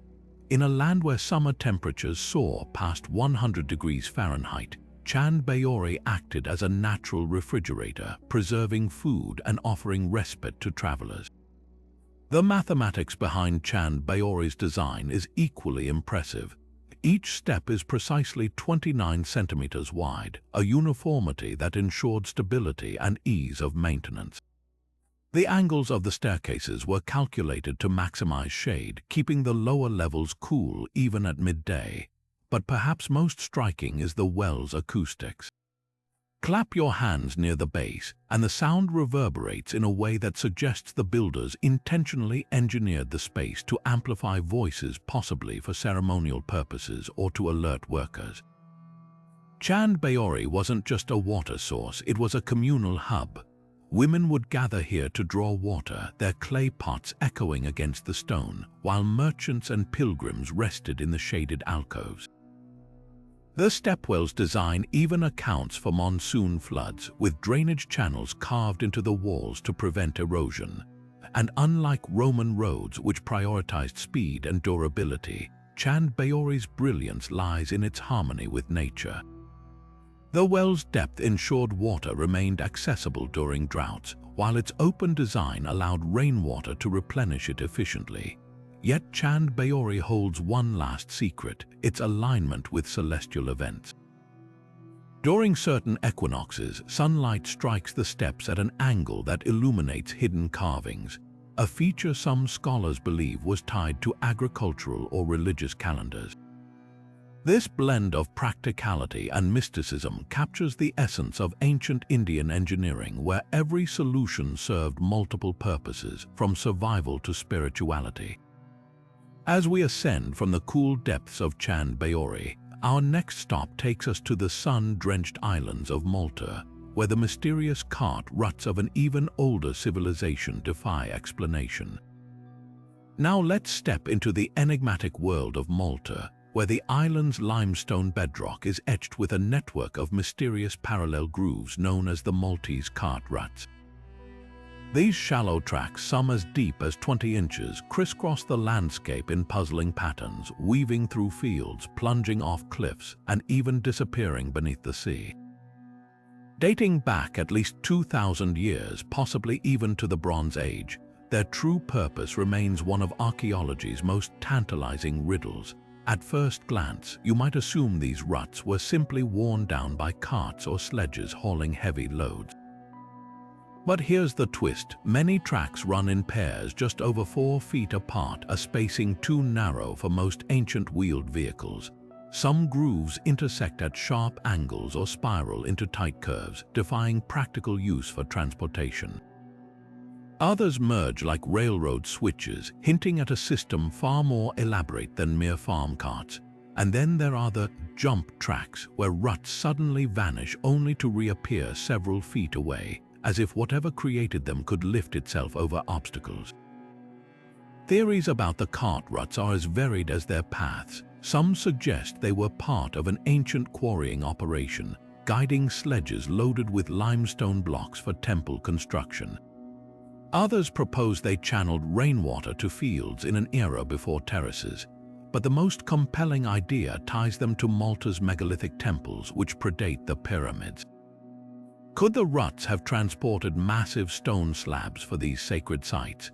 The alignment of some tracks with temples supports this, yet many ruts lead nowhere definitive, leaving the question unresolved. What's even more intriguing are the global parallels. Similar grooves appear in Spain, Italy, Greece, and even distant Peru, often near ancient mines or sacred sites. Malta's ruts, however, are unmatched in density and complexity. The tools used to carve them are another puzzle. Without metal chisels, builders likely relied on stone picks and wedges, patiently grinding the grooves over generations. The smooth, polished edges suggest repeated use, but by what? One radical theory posits that the ruts weren't for carts at all, but part of a celestial calendar, their alignments marking solstices or lunar events. Another links them to ancient rituals, with the grooves symbolizing pathways for spiritual journeys. Whatever their purpose, the cart ruts embody Malta's layered history, a testament to an ingenuity we're still striving to decode.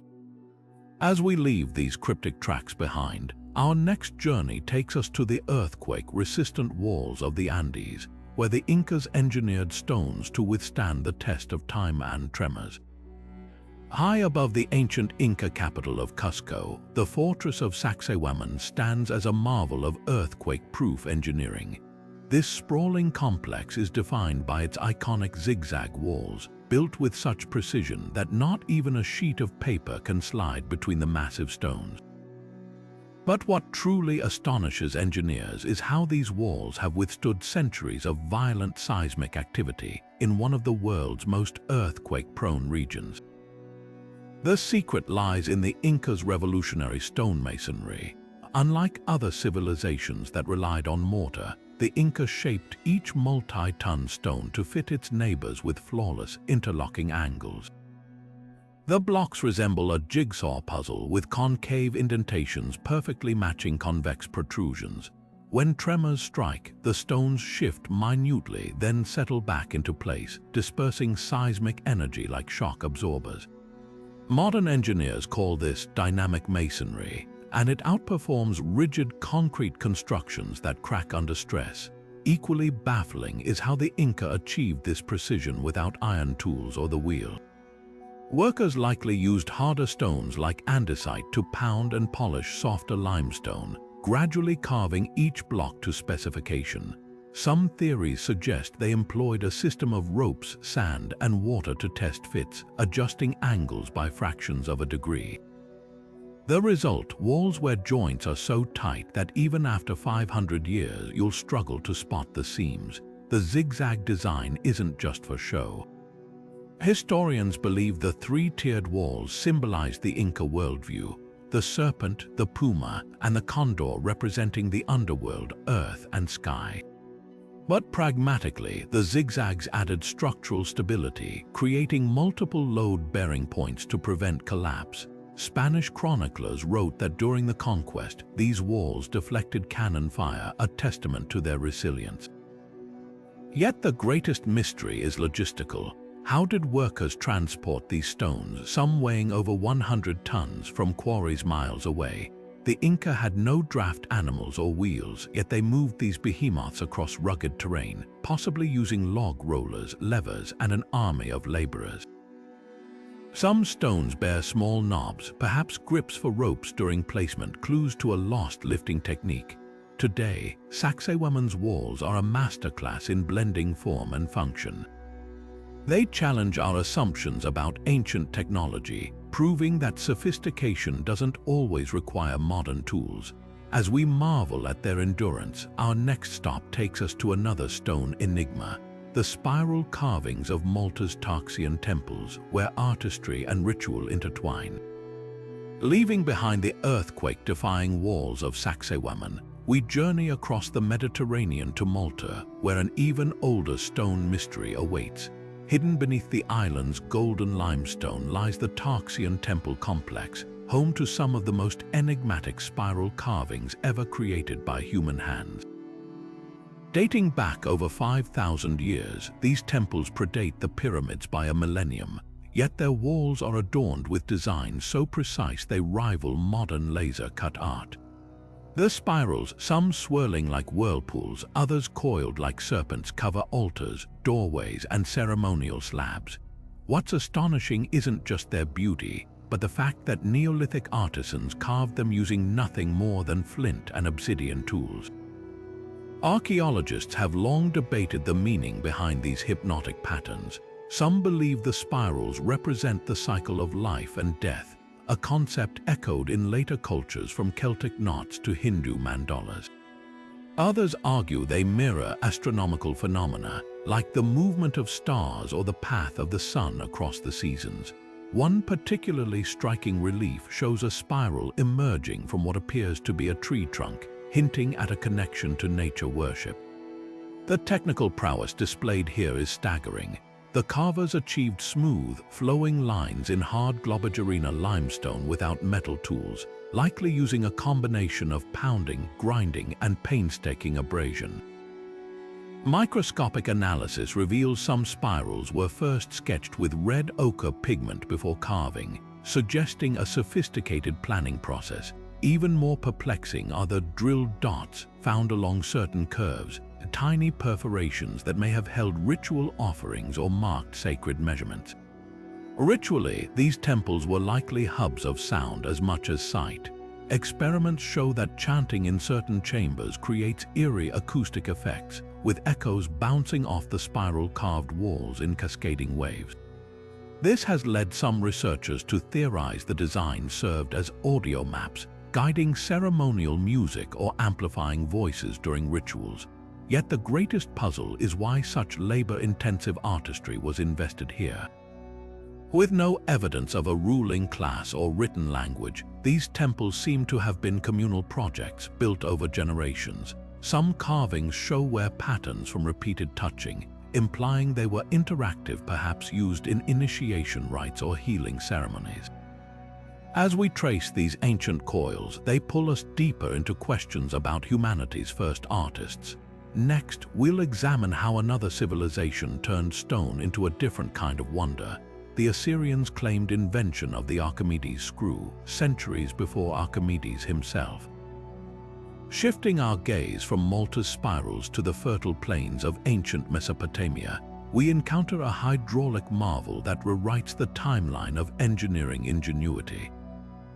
The Assyrians, master builders of the Near East, may have perfected a device we often credit to the Greeks, the Archimedes screw, centuries before Archimedes himself walked the earth. Unearthed in the ruins of Nineveh, clay tablets and reliefs depict what appears to be this very technology, a helical pump designed to lift water with astonishing efficiency. The implications are profound. If the Assyrians indeed employed this screw for irrigation as early as the 7th century BC, it would mean they solved a critical agricultural challenge long before the Hellenistic era. The device's design is deceptively simple, a rotating spiral within a cylinder tilted to scoop water upward with each turn. Yet its impact was revolutionary, enabling farmers to channel river water into elevated canals, transforming arid fields into lush croplands. What's baffling is how such an advanced concept emerged without the mathematical frameworks later used by Greek engineers. Archaeological clues suggest the Assyrians crafted their screws from wood or reeds, materials that rarely survive millennia. But palace reliefs at Nineveh show laborers operating what scholars interpret as these very pumps, with water visibly spiraling upward. One theory posits that the technology spread to Egypt through trade, where Archimedes may have later encountered and refined it. Others argue the Assyrians independently developed it to sustain their empire's sprawling gardens, including the legendary Hanging Gardens of Babylon, though this remains hotly debated.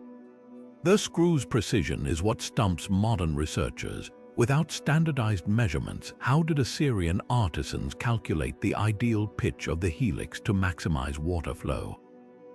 Cuneiform tablets hint at empirical trial and error, with scribes recording successful angles.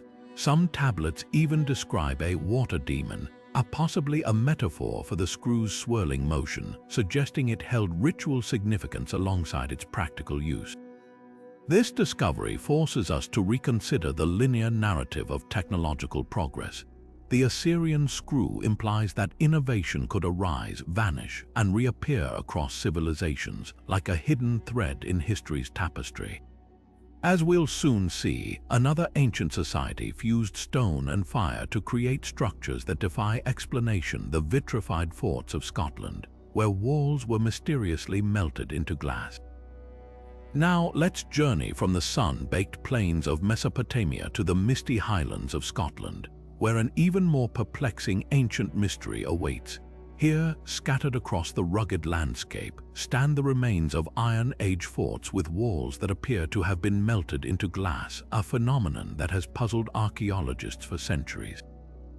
The vitrified forts of Scotland, numbering over 60 sites, showcase walls where the stones have been fused together by extreme heat, creating a glassy, obsidian-like crust.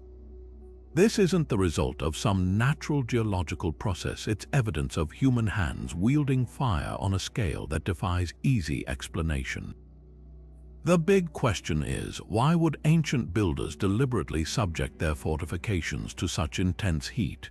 Or was this the unintended aftermath of a devastating attack?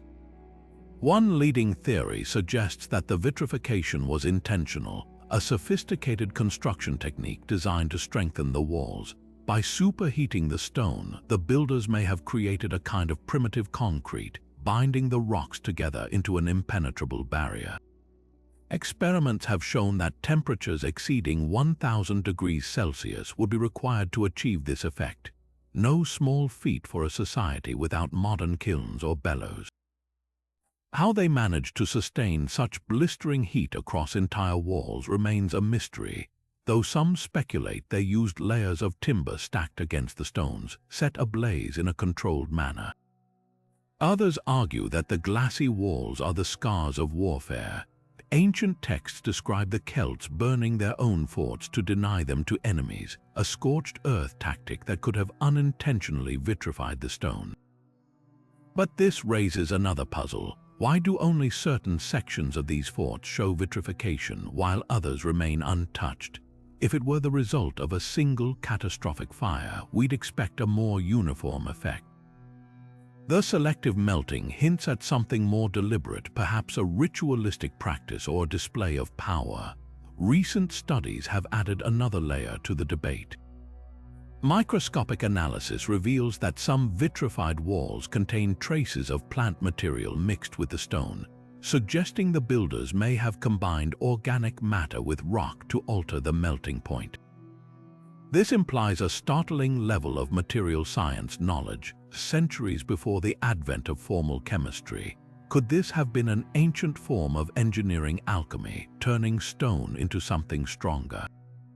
As we piece together the clues, the vitrified forts stand as a testament to the ingenuity or the destructive fury of Scotland's Iron Age people.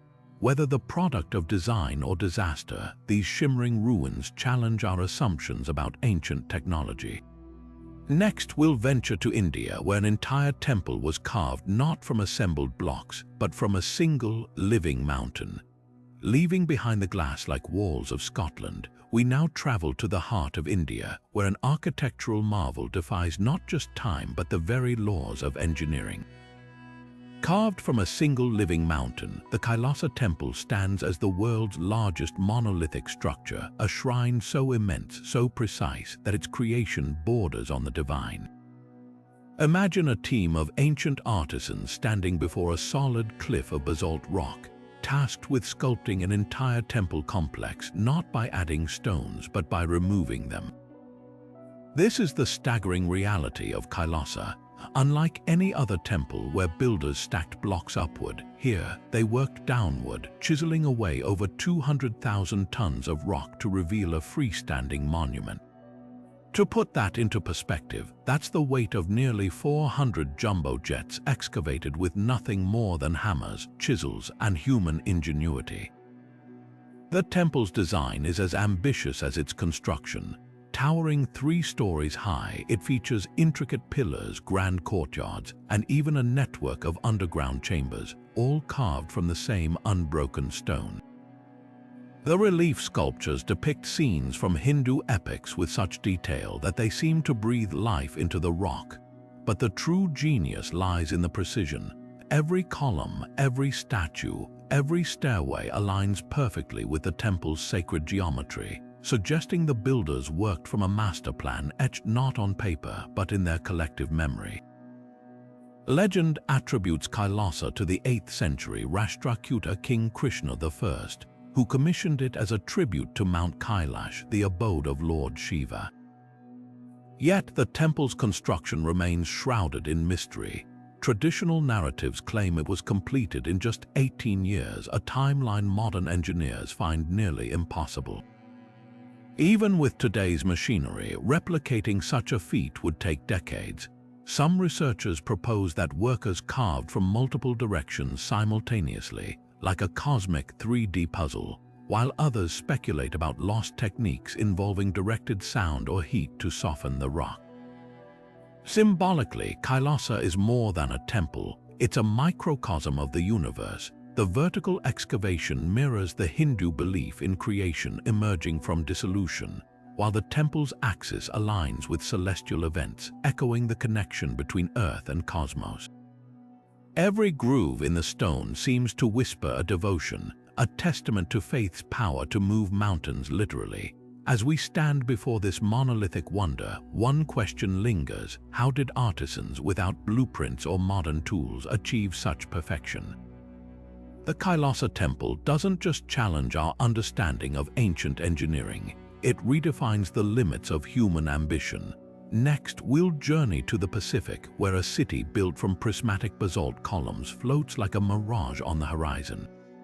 Now, shifting our gaze from the monolithic grandeur of Kailasa, we arrive at a place where myth and stone collide in the middle of the Pacific Ocean.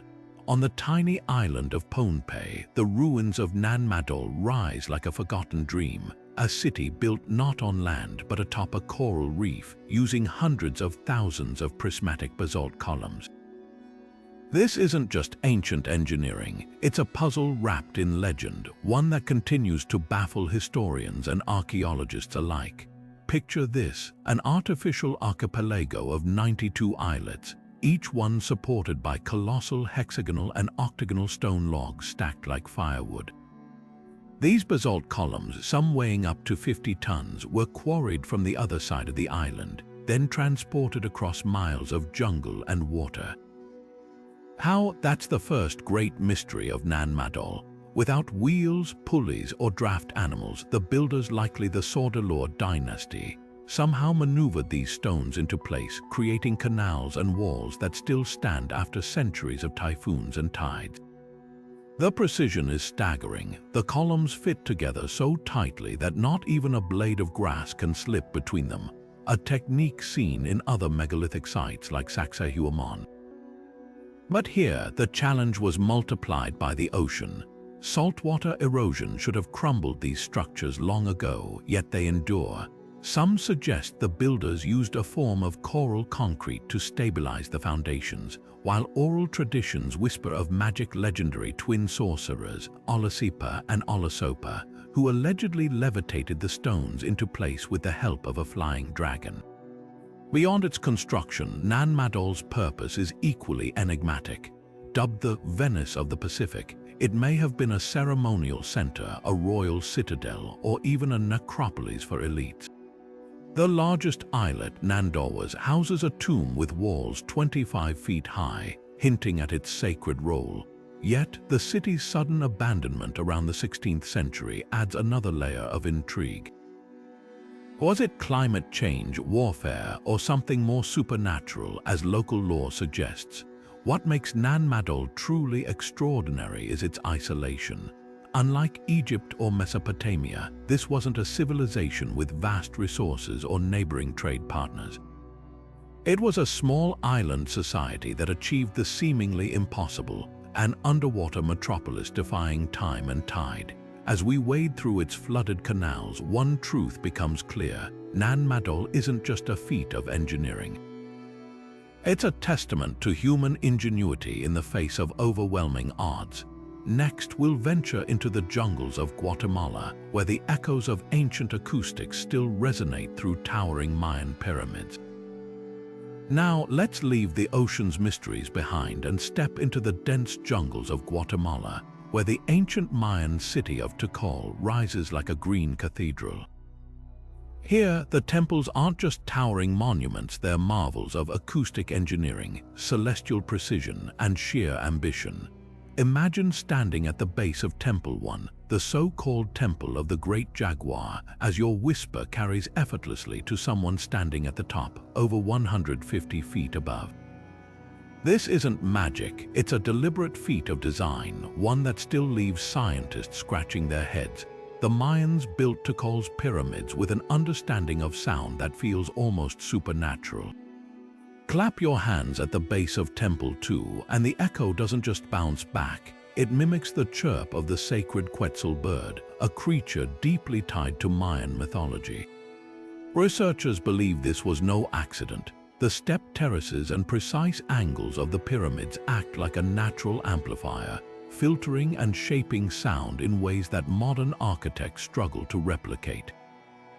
For the Mayans, these weren't just buildings, they were instruments designed to bridge the earthly and the divine. But the genius of Tikal doesn't stop with sound.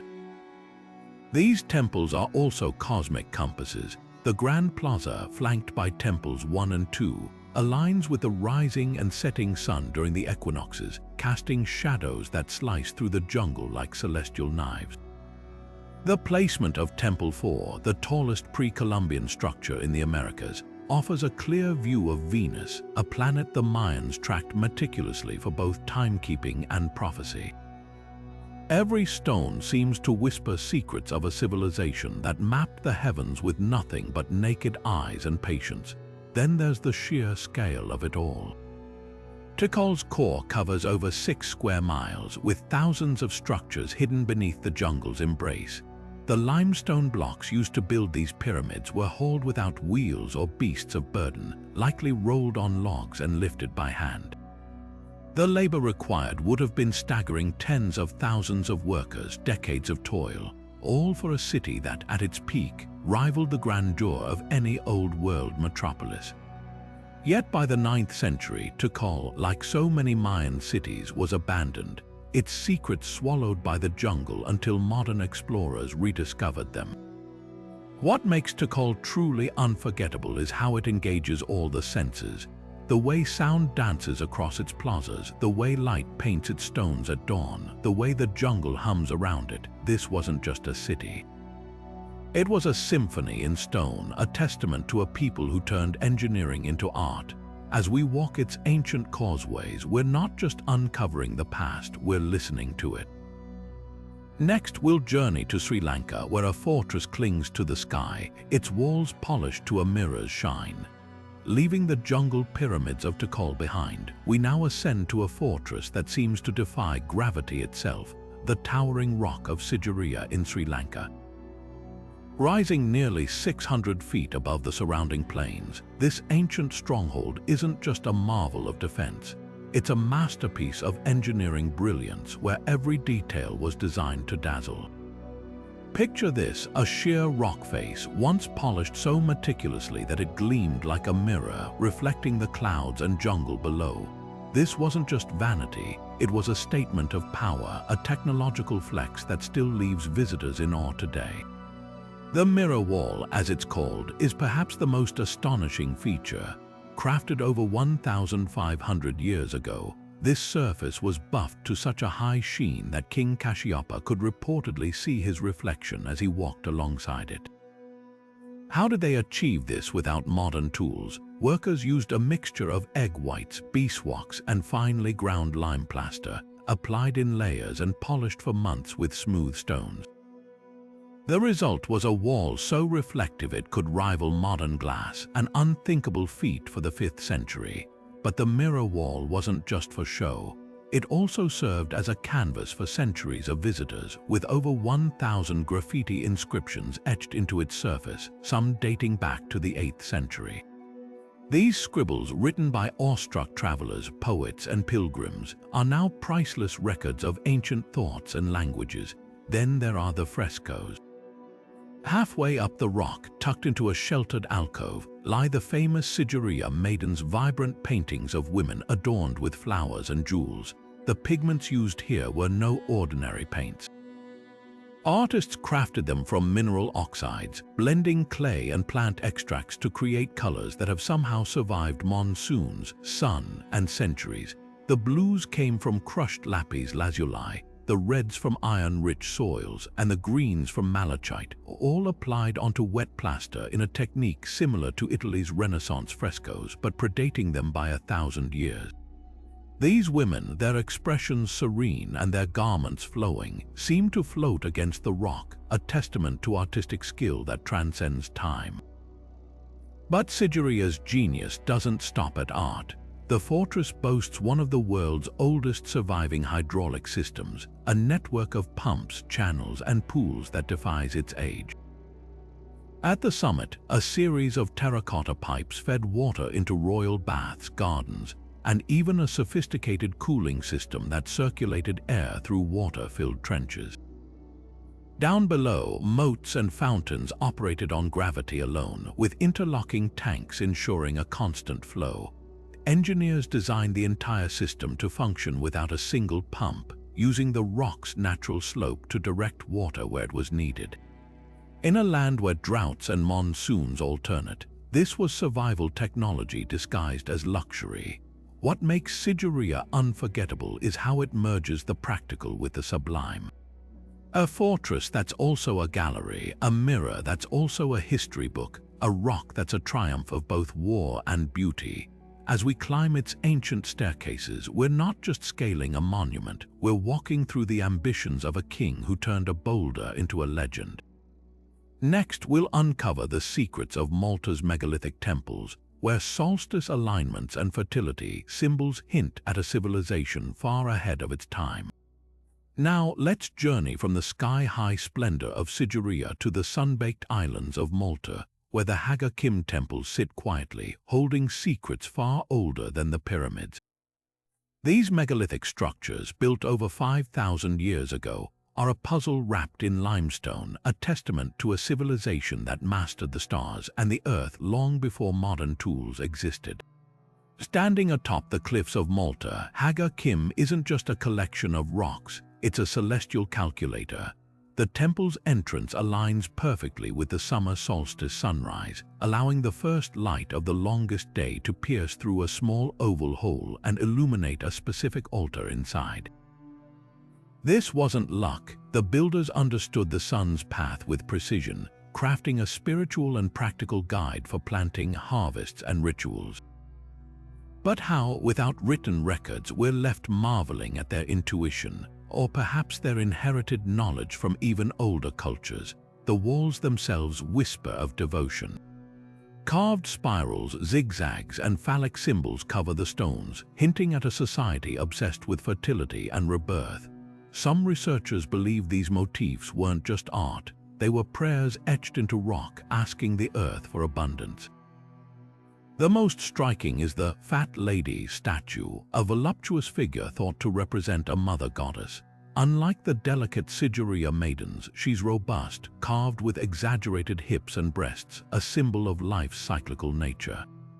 Nearby, altars bear grooves that may have channeled liquid offerings, blood, milk, or honey, suggesting ceremonies we can only imagine. Then there's the construction itself. The temples were built using Globigerina limestone, a softer stone that's easier to carve but vulnerable to erosion. Yet, the builders placed harder coralline limestone at the base, a deliberate choice to protect the structures from the elements. The sheer weight of the slabs is staggering. Some doorstones weigh over 20 tons. How did Neolithic people without wheels or metal tools transport and lift these blocks?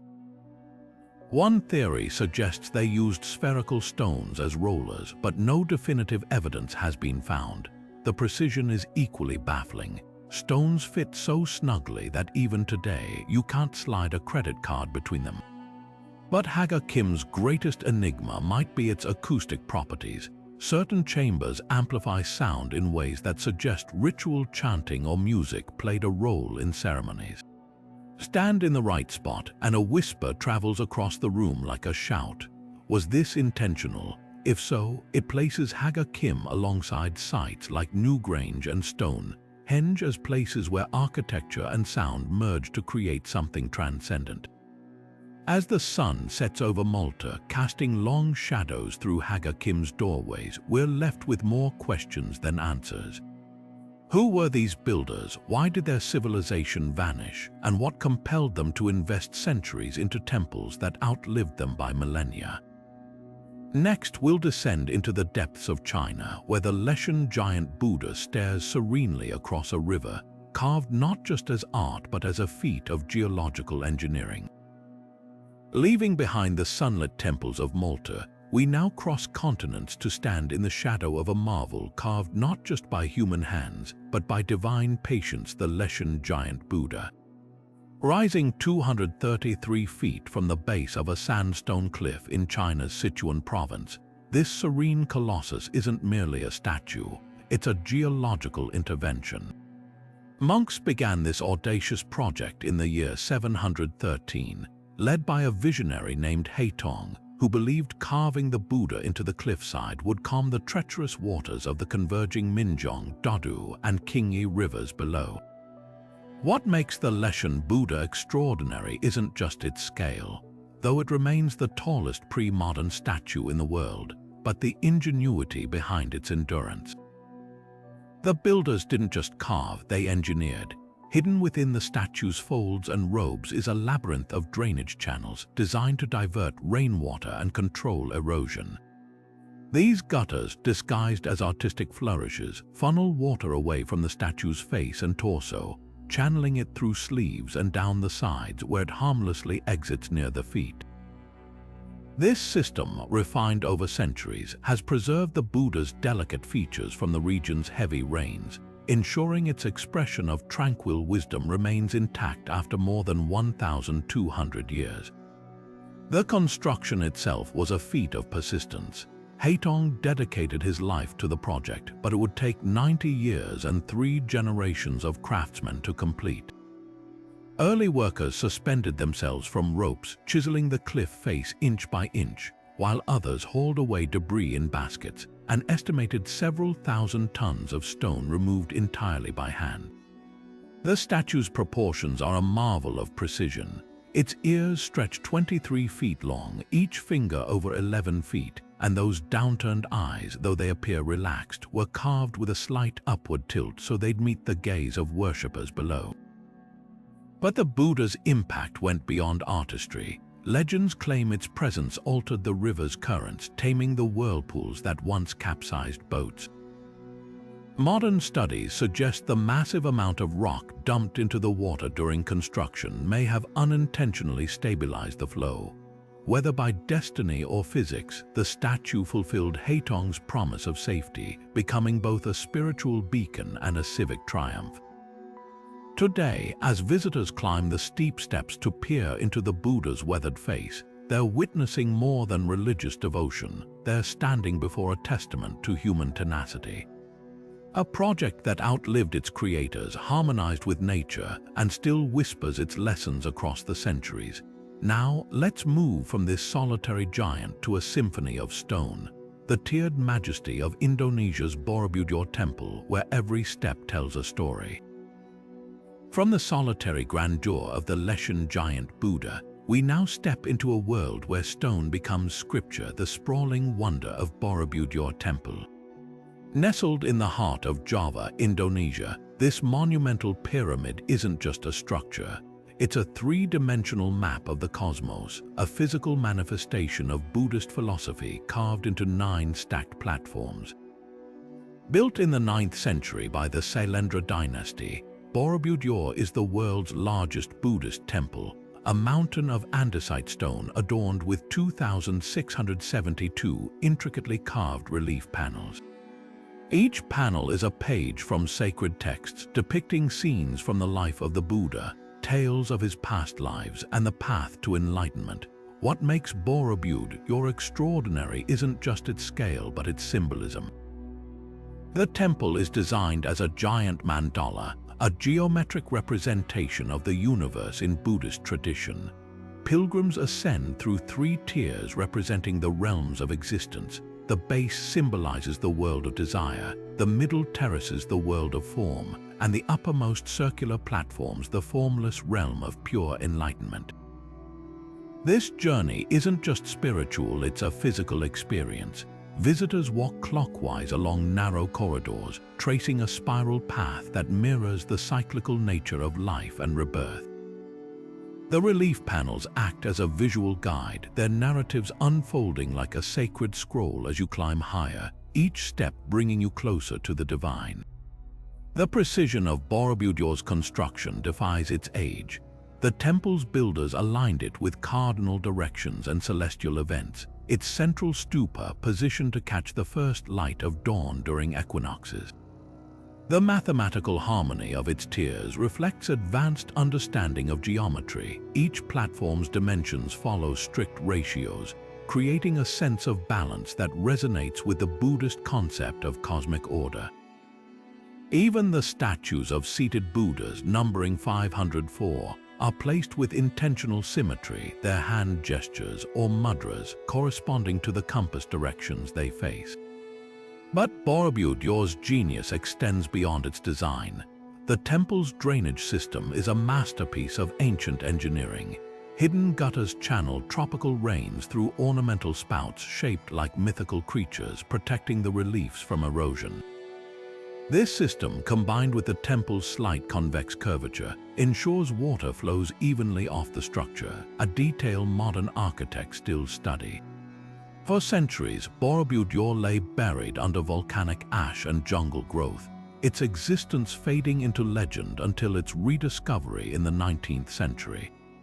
Restoration efforts revealed not just a ruined monument but a time capsule of artistry and devotion. Today, as sunlight illuminates its crowning stupa rumored to contain a hidden relic, Borobudur stands as a testament to humanity's quest for meaning, stone transformed into wisdom. Now, let's descend from this celestial pyramid to uncover a sanctuary where echoes defy explanation, the hypogeum of Hal Saflieni, where sound becomes sacred. Leaving the sunlit terraces of Borobudur behind, we now descend into the shadows of Malta's hypogeum of Hal Saflieni, a labyrinth carved not into rock but into silence itself. This 3-level underground complex, dating back over 5,000 years, is no ordinary burial site. It's a subterranean cathedral where sound behaves in ways that defy logic. Discovered accidentally in 1902 by construction workers, the hypogeum's winding chambers reveal a civilization that mastered both death and acoustics with equal reverence. What strikes visitors first is the oracle chamber, a small, egg-shaped room where whispers amplify into resonant echoes. Speak softly into its walls, and your voice lingers for seconds, vibrating at a frequency that seems to hum through the stone. Researchers believe this wasn't accidental. The chamber's curvature and the choice of limestone, which absorbs certain frequencies while enhancing others, suggest ancient engineers designed it as an auditory portal. Some theories propose rituals where chants or drumbeats induced trance states, with the chamber's acoustics manipulating perception. Modern tests confirm sound here peaks at 110 Hz, a frequency linked to altered consciousness in neurological studies. Were the builders acoustic shamans using architecture as a tool for transcendence? The hypogeum's mysteries deepen with its skulls, Among the 7,000 skeletons unearthed, several bore elongated craniums, not from binding as seen in other cultures, but from genetic traits. These elongated skulls sparked debates. Were they evidence of a distinct priestly class, or even, as fringe theories suggest, connections to lost civilizations? Mainstream archaeologists point to the temple's role as a collective burial site, where generations interred their dead alongside ochre pigments and figurines of sleeping ladies, symbolizing eternal slumber. Yet the precision of the carvings, doorways mimicking above-ground temples, ceilings painted with spirals echoing celestial patterns hints at a dual purpose, a necropolis and a resonant sanctuary. Even more perplexing is how the hypogeum's builders excavated it without metal tools.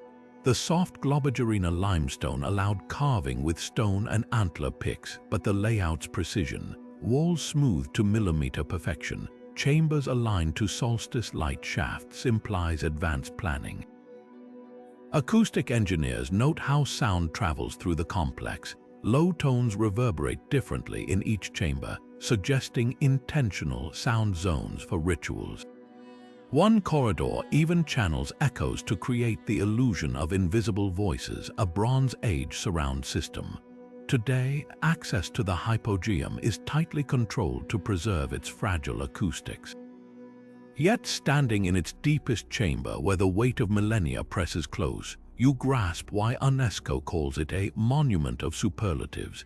Here, echoes aren't just sound, they're ghosts of ceremonies lost to time, a reminder that some ancient feats aren't just unexplained but perhaps in their fullest sense unknowable.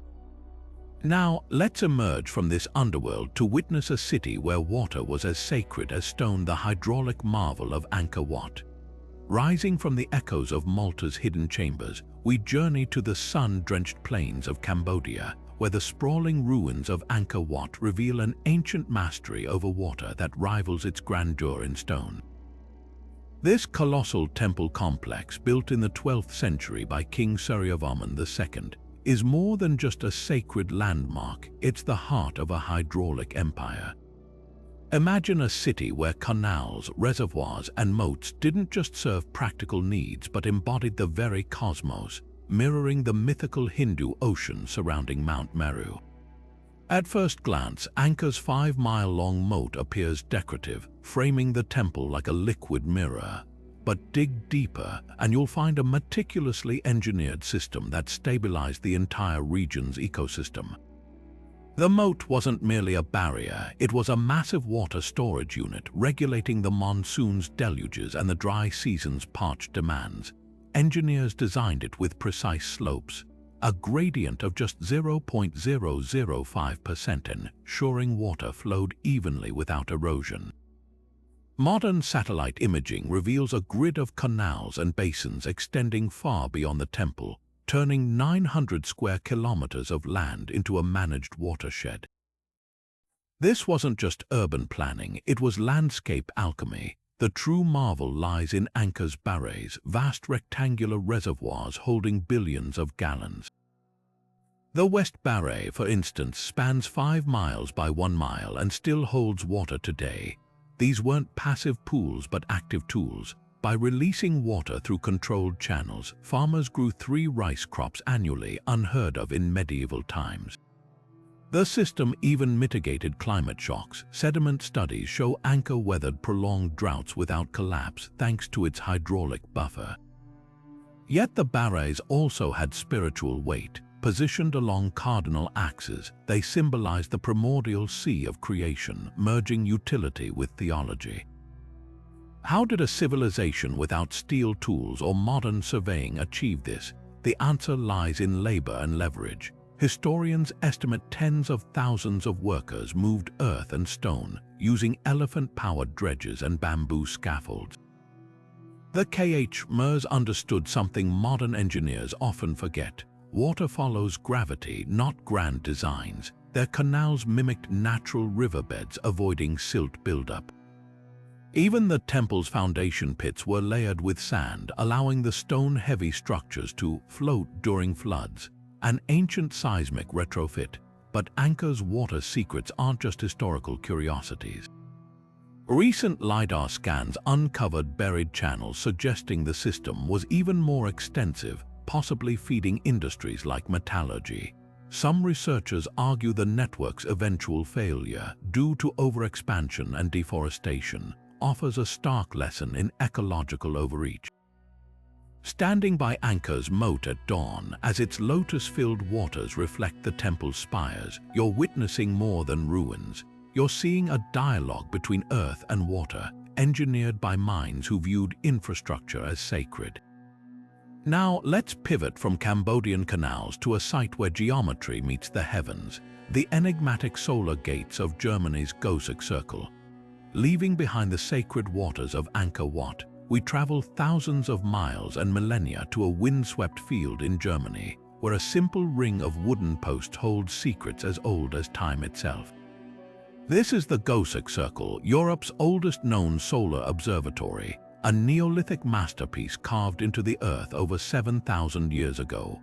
Picture this, a circular enclosure nearly 200 feet wide, its wooden palisade interrupted by 3 precise gates, each aligned to catch the first and last rays of the sun on the shortest and longest days of the year. It's not just a ruin, it's a Stone Age calendar, a celestial clockwork hidden in plain sight. What makes the Goseck Circle extraordinary isn't just its age-predating Stonehenge by 2 millennia, but its eerie precision.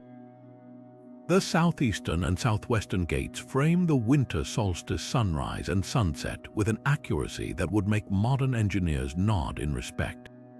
On those pivotal days, sunlight slices through the narrow openings like a laser, casting beams that intersect at the circle's center. For the farmers and star watchers who built it, this wasn't mere spectacle, it was survival. The solstice markers told them when to plant, when to harvest, and when to brace for winter's grip. But there's more. The third gate, facing north, aligns with the lunar standstill, a subtle nod to the moon's 18-6-year cycle, proof that Neolithic minds were mapping the heavens long before telescopes or written language. How did a society without metal tools or mathematics achieve such sophistication? The answer lies in patience and observation. Archaeologists believe the circle's builders spent generations tracking the sun's path, etching notches into bones or wood to record its shifting angles. The structure itself is deceptively simple, concentric rings of oak posts, their gaps functioning like a camera obscura to filter and focus sunlight. Yet its design echoes across later sites. The same geometric principles appear in Germany's Nebra sky disk, a Bronze Age star map, and even in the solar alignments of Britain's Callanish stones. This wasn't an isolated experiment, it was the dawn of a continent-wide tradition of celestial engineering. But the Goseck Circle's true genius might be its impermanence. Unlike stone megaliths, its wooden posts have long decayed, leaving only ghostly stains in the soil. Rediscovered in 1991 through aerial surveys, the site was painstakingly rebuilt using original post hole locations, a rare case where modern reconstruction reveals ancient intent. Among the fragments found here, 2 stand out: shattered pottery bearing zigzag motifs, possibly symbolizing sunlight, and human bones with ritual fractures. This hints at a darker side. The circle may have doubled as a temple where solstice rites blended astronomy with ancestor worship. Today, as visitors stand inside the rebuilt palisade, they're walking in the footsteps of Europe's first astronomers, people who turned the sky into a tool and time into a tangible thing. The Goseck Circle doesn't just connect us to the past, it reminds us that curiosity about the cosmos is as old as humanity itself. Now, let's shift from this wooden wonder to a discovery that fused art and science in vividly preserved color: the Terracotta Army's chromatic mysteries. From the celestial alignments of the Goseck Circle, we now step into the silent ranks of one of history's most vibrant enigmas, the Terracotta Army. Buried for over 2,000 years, these life-sized warriors weren't always the muted clay figures we see today. When archaeologists first unearthed them in China's Shaanxi province, they were met with a burst of color-vivid purples, deep blues, and rich greens that defied time. But within minutes of exposure to air, the paint began to curl and flake away, leaving scientists in a race to unravel how the Qin dynasty achieved such enduring brilliance and why it vanished so quickly. The secret lies in an ancient alchemy of art and science. Each warrior was baked at nearly 1,000 degrees Celsius, then coated with a layer of lacquer, a natural varnish derived from tree sap. This wasn't just for shine. The lacquer acted as a primer, binding the mineral-based pigments to the clay beneath. The palette itself was a marvel: malachite for green, cinnabar for red, azurite for blue, and even rare synthetic purple, a color so costly in antiquity that its presence hints at the emperor's limitless resources. But the real breakthrough was in the paint's adhesive. Researchers discovered the artists used animal glue, a collagen-based binder that seeped into the lacquer, creating a molecular bond strong enough to survive centuries underground. Why then did the colors crumble upon discovery? The answer is a clash of environments. The figures were buried in soil rich in groundwater, creating a stable, humid microclimate that preserved the lacquer's flexibility. When exposed to dry air, the lacquer contracted faster than the paint layers, causing them to shear off like dried leaves. Modern conservators now use a cocktail of humidity chambers and chemical consolidants to save newly uncovered pigments, but the challenge remains staggering. One statue's armor alone might bear 7 distinct paint layers, each requiring individualized treatment. Beyond preservation, the pigments tell a story of global connections. The Qin dynasty's blue azurite likely came from Afghanistan, while the cinnabar was mined from volcanic regions hundreds of miles away. This wasn't just an army, it was a map of trade routes and technological ambition. Even the synthetic purple, possibly made by mixing manganese and aluminum, suggests a level of chemical knowledge Europe wouldn't match for another 1,500 years. Today, fewer than 1 in 10 warriors retain traces of their original colors, but hyperspectral imaging reveals ghostly patterns invisible to the naked eye: stripes on sleeves, geometric designs on armor. These details confirm the army was never meant to be monochrome. It was a riot of individuality, each soldier as unique in hue as in facial expression. As we piece together this chromatic puzzle, one truth emerges: the terracotta army wasn't just built to intimidate. It was painted to dazzle, a testament to the Qin dynasty's belief that immortality should be as vibrant as life itself. Now let's journey to the jungles of Guatemala, where another ancient marvel, the El Mirador causeways, showcases how the Maya turned geography into destiny. Leaving behind the vibrant hues of the terracotta army, we now venture deep into the heart of the Guatemalan jungle, where the ancient Maya engineered a network of roads that defied both terrain and time. The El Mirador causeways are not just pathways, they are elevated highways of limestone, some stretching over 25 miles, weaving through dense rainforest to connect sprawling city-states. Imagine the logistics of such a project: no wheels, no metal tools, just sheer human ingenuity and an intimate understanding of the landscape. What makes these causeways extraordinary is their precision and purpose. Built between 200 and 150 years before the Common Era, they were constructed from quarried limestone blocks, fitted tightly without mortar, and raised several feet above the ground. This elevation wasn't just for show. In a region plagued by seasonal floods, the raised design kept trade and travel flowing year-round, turning the Maya's greatest environmental challenge into an advantage. The roads also served as political and economic lifelines, binding together a network of cities like El Mirador, Tikal, and Nakb into a cohesive civilization. But how did the Maya achieve such scale without beasts of burden or modern machinery? The answer lies in collective labor. Estimates suggest a single causeway required millions of man-hours, with workers hauling limestone slabs by hand, likely using log rollers and woven ropes. The surfaces were then paved with crushed limestone mixed with clay, creating a durable, water-resistant finish. Some causeways even featured intricate drainage systems with culverts to channel rainwater, proof that the Maya thought centuries ahead of their time. The causeways also reveal a hidden layer of Mayan cosmology. Many align with celestial events like the rising of Venus or the solstices, suggesting they weren't just practical but sacred. Archaeologists have found ceremonial platforms along their routes, hinting at processions or rituals that transformed these roads into spiritual arteries. Today, these ancient highways are reclaiming by the jungle, their stones choked by roots, yet their legacy endures.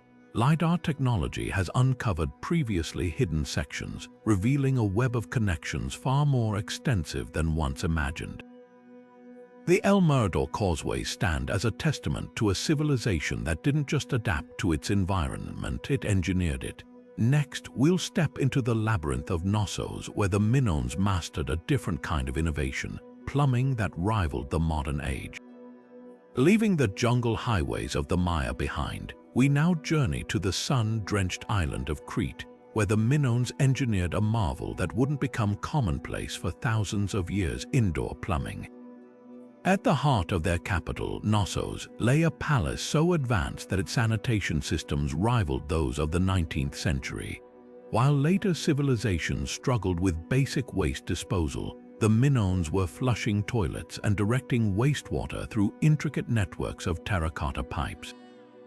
The sheer sophistication of Knossos plumbing is staggering. Built around 2,000 years before the Common Era, the palace featured gravity-fed drainage systems that channeled rainwater and sewage through carefully sloped clay pipes. These weren't just functional, they were designed with aesthetics in mind, some pipes decorated with intricate patterns. The Minoans even had flushing toilets, with wooden seats positioned above terracotta conduits that whisked waste away to outdoor cesspits. For context, this technology wouldn't reappear in Europe until the Victorian era, nearly 4,000 years later. What sets the Minoans apart is their holistic approach to water management. Unlike the Romans, who prioritized public baths but often neglected sewage disposal, Knossos integrated clean water and waste systems seamlessly. Fresh water was diverted from mountain springs through underground aqueducts, while wastewater was filtered through settlement tanks to prevent blockages. Archaeologists have found evidence of separate piping for stormwater and sewage, a concept modern cities wouldn't adopt until the Industrial Revolution. The decline of Minoan plumbing is as revealing as its innovation. After the thorough eruption devastated Crete around 1600 years before the Common Era, later civilizations like the Mycenaeans reused Knossos but failed to maintain its systems. By the time classical Greece rose, knowledge of these advanced techniques had vanished. Even the famed Roman Cloaca Maxima, while impressive, paled in comparison to the Minoans' preventative approach to sanitation. Today, remnants of these systems remind us how far ahead of their time the Minoans were. Their terracotta pipes still lie beneath the ruins, their slopes calculated to perfection. They didn't just build for their era, they engineered for the future. Next, we'll unravel the geometric precision of Archaeum, a Bronze Age city that mirrored the cosmos in its design. Now, shifting our gaze from the Mediterranean to the vast steppes of Russia, we encounter Archaeum, a Bronze Age settlement that seems to mirror the heavens themselves.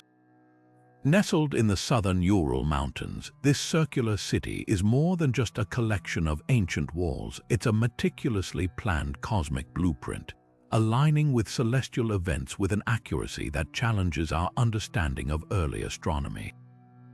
Built around 3,700 years ago, Archaeum's design is so precise that modern researchers compare it to a giant observatory.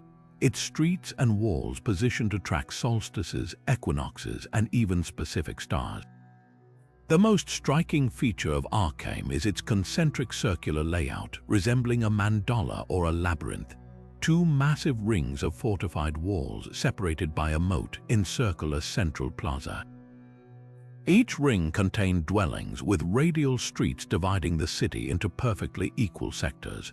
The outer wall was nearly 5 meters high and over 5 meters thick, suggesting both defensive and symbolic purposes. But what truly baffles archaeologists is the city's orientation. The entire complex is aligned with the cardinal directions, and key architectural points correspond to the positions of 18 significant stars. For instance, during the summer solstice, the sun rises directly over one of Arkham's gates, while the winter solstice aligns with another. Some researchers propose that Arkham was more than a settlement. It was a sacred space designed to harmonize with the cosmos. The city's geometry mirrors ancient Vedic and Zoroastrian concepts, where circular layouts symbolize the universe's order. This has led to speculation that Arkham's builders possessed advanced astronomical knowledge, possibly using the city as a calendar or ritual center. Unlike Stonehenge or the pyramids, which were monumental projects, Arkham's genius lies in its integration of daily life and celestial observation. Every house, street, and gate served a dual purpose, blending practicality with spiritual significance. Equally intriguing is the city's abrupt abandonment. Around 3,600 years ago, Arkham's inhabitants deliberately burned their homes and left, leaving behind a perfectly preserved time capsule. Some theories suggest a ritual cleansing, while others point to climate shifts. Whatever the reason, the site's untouched state offers a rare glimpse into Bronze Age urban planning. Today, Arkham's legacy endures as a puzzle of ancient ingenuity. Its resemblance to mandalas and its celestial alignments raise profound questions. Was this a city, a temple, or something in between? As we continue our journey, we'll uncover the enigma of the Serapeum sarcophagi, where precision engineering meets unanswered mysteries. Now, let's journey from the celestial alignments of Arkham to the shadows beneath the Egyptian sands, where another enigma of ancient craftsmanship lies hidden. Deep within the necropolis of Saqqara, the Serapeum sarcophagi stand as a testament to precision that defies conventional understanding. These massive granite boxes, each weighing as much as 100 tons, are carved with such exactitude that even modern engineers struggle to explain how they were made. The Serapeum, a labyrinth of tunnels and chambers, houses 24 of these colossal sarcophagi, all crafted from solid blocks of granite and basalt. What's astounding isn't just their sheer weight, but the perfection of their geometry. Each box features corners cut at 90-degree angles with a precision of less than 1 millimeter of error, surfaces polished to a mirror-like finish, and lids so perfectly fitted that a sheet of paper can't slide between them. Given the hardness of granite, a material that would dull modern diamond-tipped tools after prolonged use, the methods used to achieve this remain hotly debated. Mainstream archaeology attributes these feats to the Ptolemaic or late-period Egyptians, who supposedly created the Serapeum as a burial site for sacred Apis bulls. Yet the precision of the sarcophagi raises questions. How did ancient artisans cut, shape, and transport these monolithic blocks without advanced machinery? Some theorists propose the use of lost technologies, such as sonic drills or even harder, now-forgotten tools. Others point to the sarcophagi's placement. Some are embedded into the tunnel floors, suggesting they might predate the tunnels themselves, adding another layer of mystery. The most puzzling aspect, however, is the purpose of these boxes. While some contain traces of bovine remains, others are empty or show no signs of use. Their craftsmanship suggests they were meant for something far more significant than mere animal burials. Could they have held something else entirely? Or were they designed with a symbolic or even technological function we've yet to decipher? As we step back from these silent granite giants, their unanswered questions linger. The Serapeum sarcophagi don't just challenge our understanding of ancient stoneworking, they hint at a sophistication that rivals and perhaps surpasses what we once thought possible. Next, we'll turn our attention to the skies once more, exploring the celestial wisdom etched into the walls of Monte Albon. Leaving the silent, underground marvels of the Serapeum behind, we now ascend to the sun-drenched heights of Monte Alban, where the Zapotec civilization turned their gaze upward, not just to admire the stars but to map them with astonishing precision.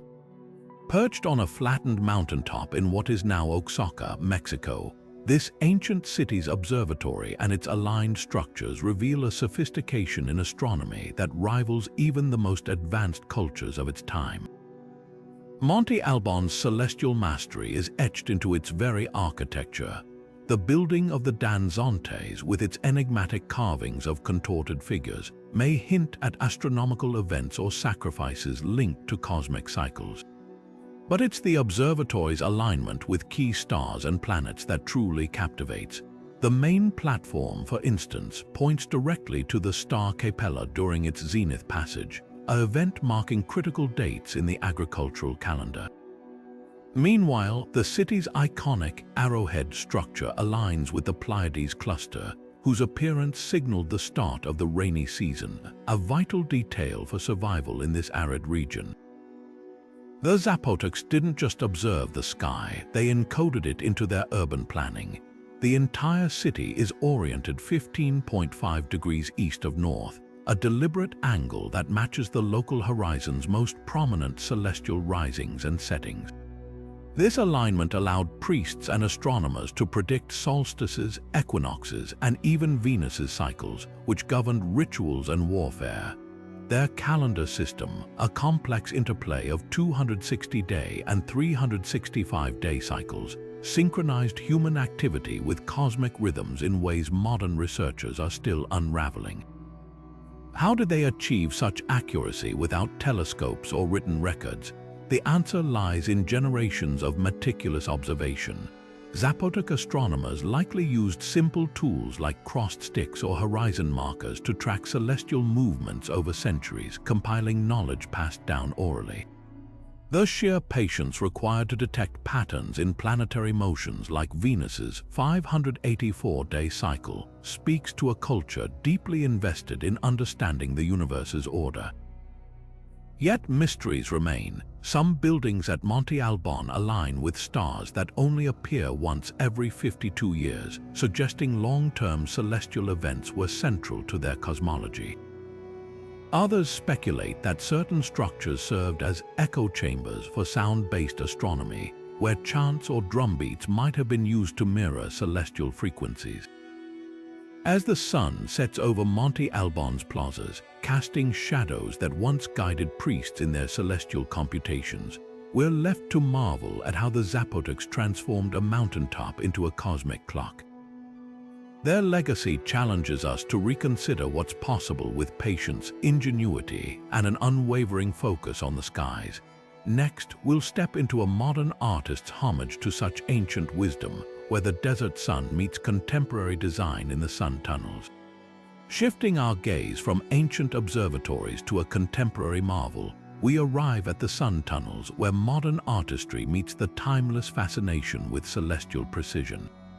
Nestled in Utah's remote desert, this installation by artist Nancy Holt stands as a striking tribute to humanity's enduring quest to harness the sun's power, bridging the ingenuity of past civilizations with today's creative vision. Unlike the stone monuments of old, Holt's work consists of 4 massive concrete cylinders, each weighing over 22 tons, arranged in an open cross formation. But don't let their minimalist design fool you. These tunnels are meticulously aligned to frame the sun during the summer and winter solstices, casting ethereal circles of light onto their interiors at dawn and dusk. The effect is both simple and profound, echoing the solar obsessions of cultures like the Zapotecs while using industrial materials to speak a modern artistic language. What makes the sun tunnels extraordinary is how they democratize celestial observation. Where ancient astronomers relied on elite knowledge, Holt's design invites anyone to witness the solstices firsthand. Each cylinder is perforated with holes corresponding to constellations Capella, Draco, Perseus, and Columba, transforming daylight into a star field that shifts with the sun's movement. It's a tactile reminder that the cosmos, though vast, is intimately tied to human experience, just as it was for the builders of Monte Alban or Stonehenge. Holt's inspiration came from her awe of pre-Columbian sites, but her execution reflects a 20th century sensibility. The tunnel's stark geometry contrasts with the organic curves of ancient monuments, yet their purpose remains unchanged: to mark time, honor the sky, and provoke reflection.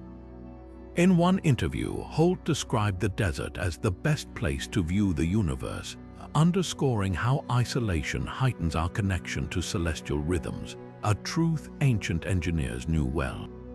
Critics argue whether the sun tunnels belong among feats of engineering, given their artistic intent. Yet their construction demanded precise calculations akin to those used by ancient architects.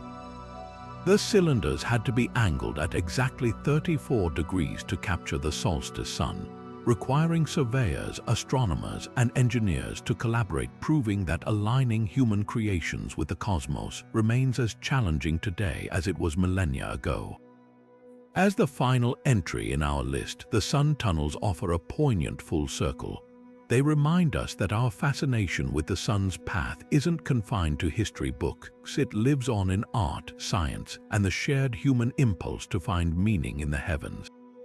From the pyramids to this desert installation, the dialogue between earth and sky continues, inviting each generation to add its voice. And with that, we close our journey through 50 marvels that defy easy explanation. But perhaps the greatest mystery is how these feats, ancient and modern, all whisper the same truth. Humanity's brilliance shines brightest when we look beyond ourselves to the stars. If this exploration ignited your curiosity, share your favorite wonder in the comments, and don't forget to subscribe for more deep dives into history's unsolved puzzles. Until next time, keep looking up. Now that we've reached the end of our journey through 50 astonishing feats of ancient and modern engineering, let's take a moment to reflect on the common threads that tie these marvels together. Across continents and millennia, our ancestors and even some contemporary visionaries demonstrated an awe-inspiring mastery of lost techniques, celestial precision, and sheer scale that still leaves us scratching our heads. Think about it, from the Great Pyramid's perfect alignment with true north to the sun tunnel's solstice calculations, humanity's obsession with the cosmos is undeniable. These builders didn't just erect structures, they encoded the movements of the stars into stone, concrete, and even underground cities. The Antikythera Mechanism's gears predicted eclipses, while Teotihuacan's Pyramid of the Sun echoed the solar system's proportions. Whether through artistry or astronomy, each feat whispers the same truth: the sky was their blueprint. Then there's the staggering scale. How did the Incas carve Sacsayhuaman's polygonal walls with such laser-like precision? What possessed the Olmecs to haul 20-ton basalt heads through sweltering jungles? And let's not forget Baalbek's trilithon, 800-ton stones moved without cranes or hydraulics. These achievements weren't just impressive, they bordered on the superhuman, demanding coordination, innovation, and perhaps knowledge we've yet to rediscover. And that's the most tantalizing question of all: what else is out there? For every Derinkuyu or Göbekli Tepe we've uncovered, how many more lie buried or submerged, like Yonagunis Chinese letter underwater ruins? Could there be undiscovered mechanisms rivaling the Antikythera, or temples hiding acoustic secrets like Hypogeum's oracle chamber? The Earth keeps yielding surprises, from the jungles of Cambodia to the deserts of Peru. So here's my challenge to you: which of these 50 feats left you the most awestruck? Was it the Romans' indestructible concrete, the Nazca Lines' aerial mysteries, or the Longyu Caves' inexplicable tool marks? Drop your pick in the comments, and if you visited any of these sites, share your experience. Let's keep the conversation going, because history's greatest puzzles are best solved together. Before you go, hit that subscribe button and ring the notification bell. Who knows, the next ancient enigma we uncover might just rewrite the textbooks. Until then, stay curious, keep exploring, and remember, the past still has plenty of secrets left to share.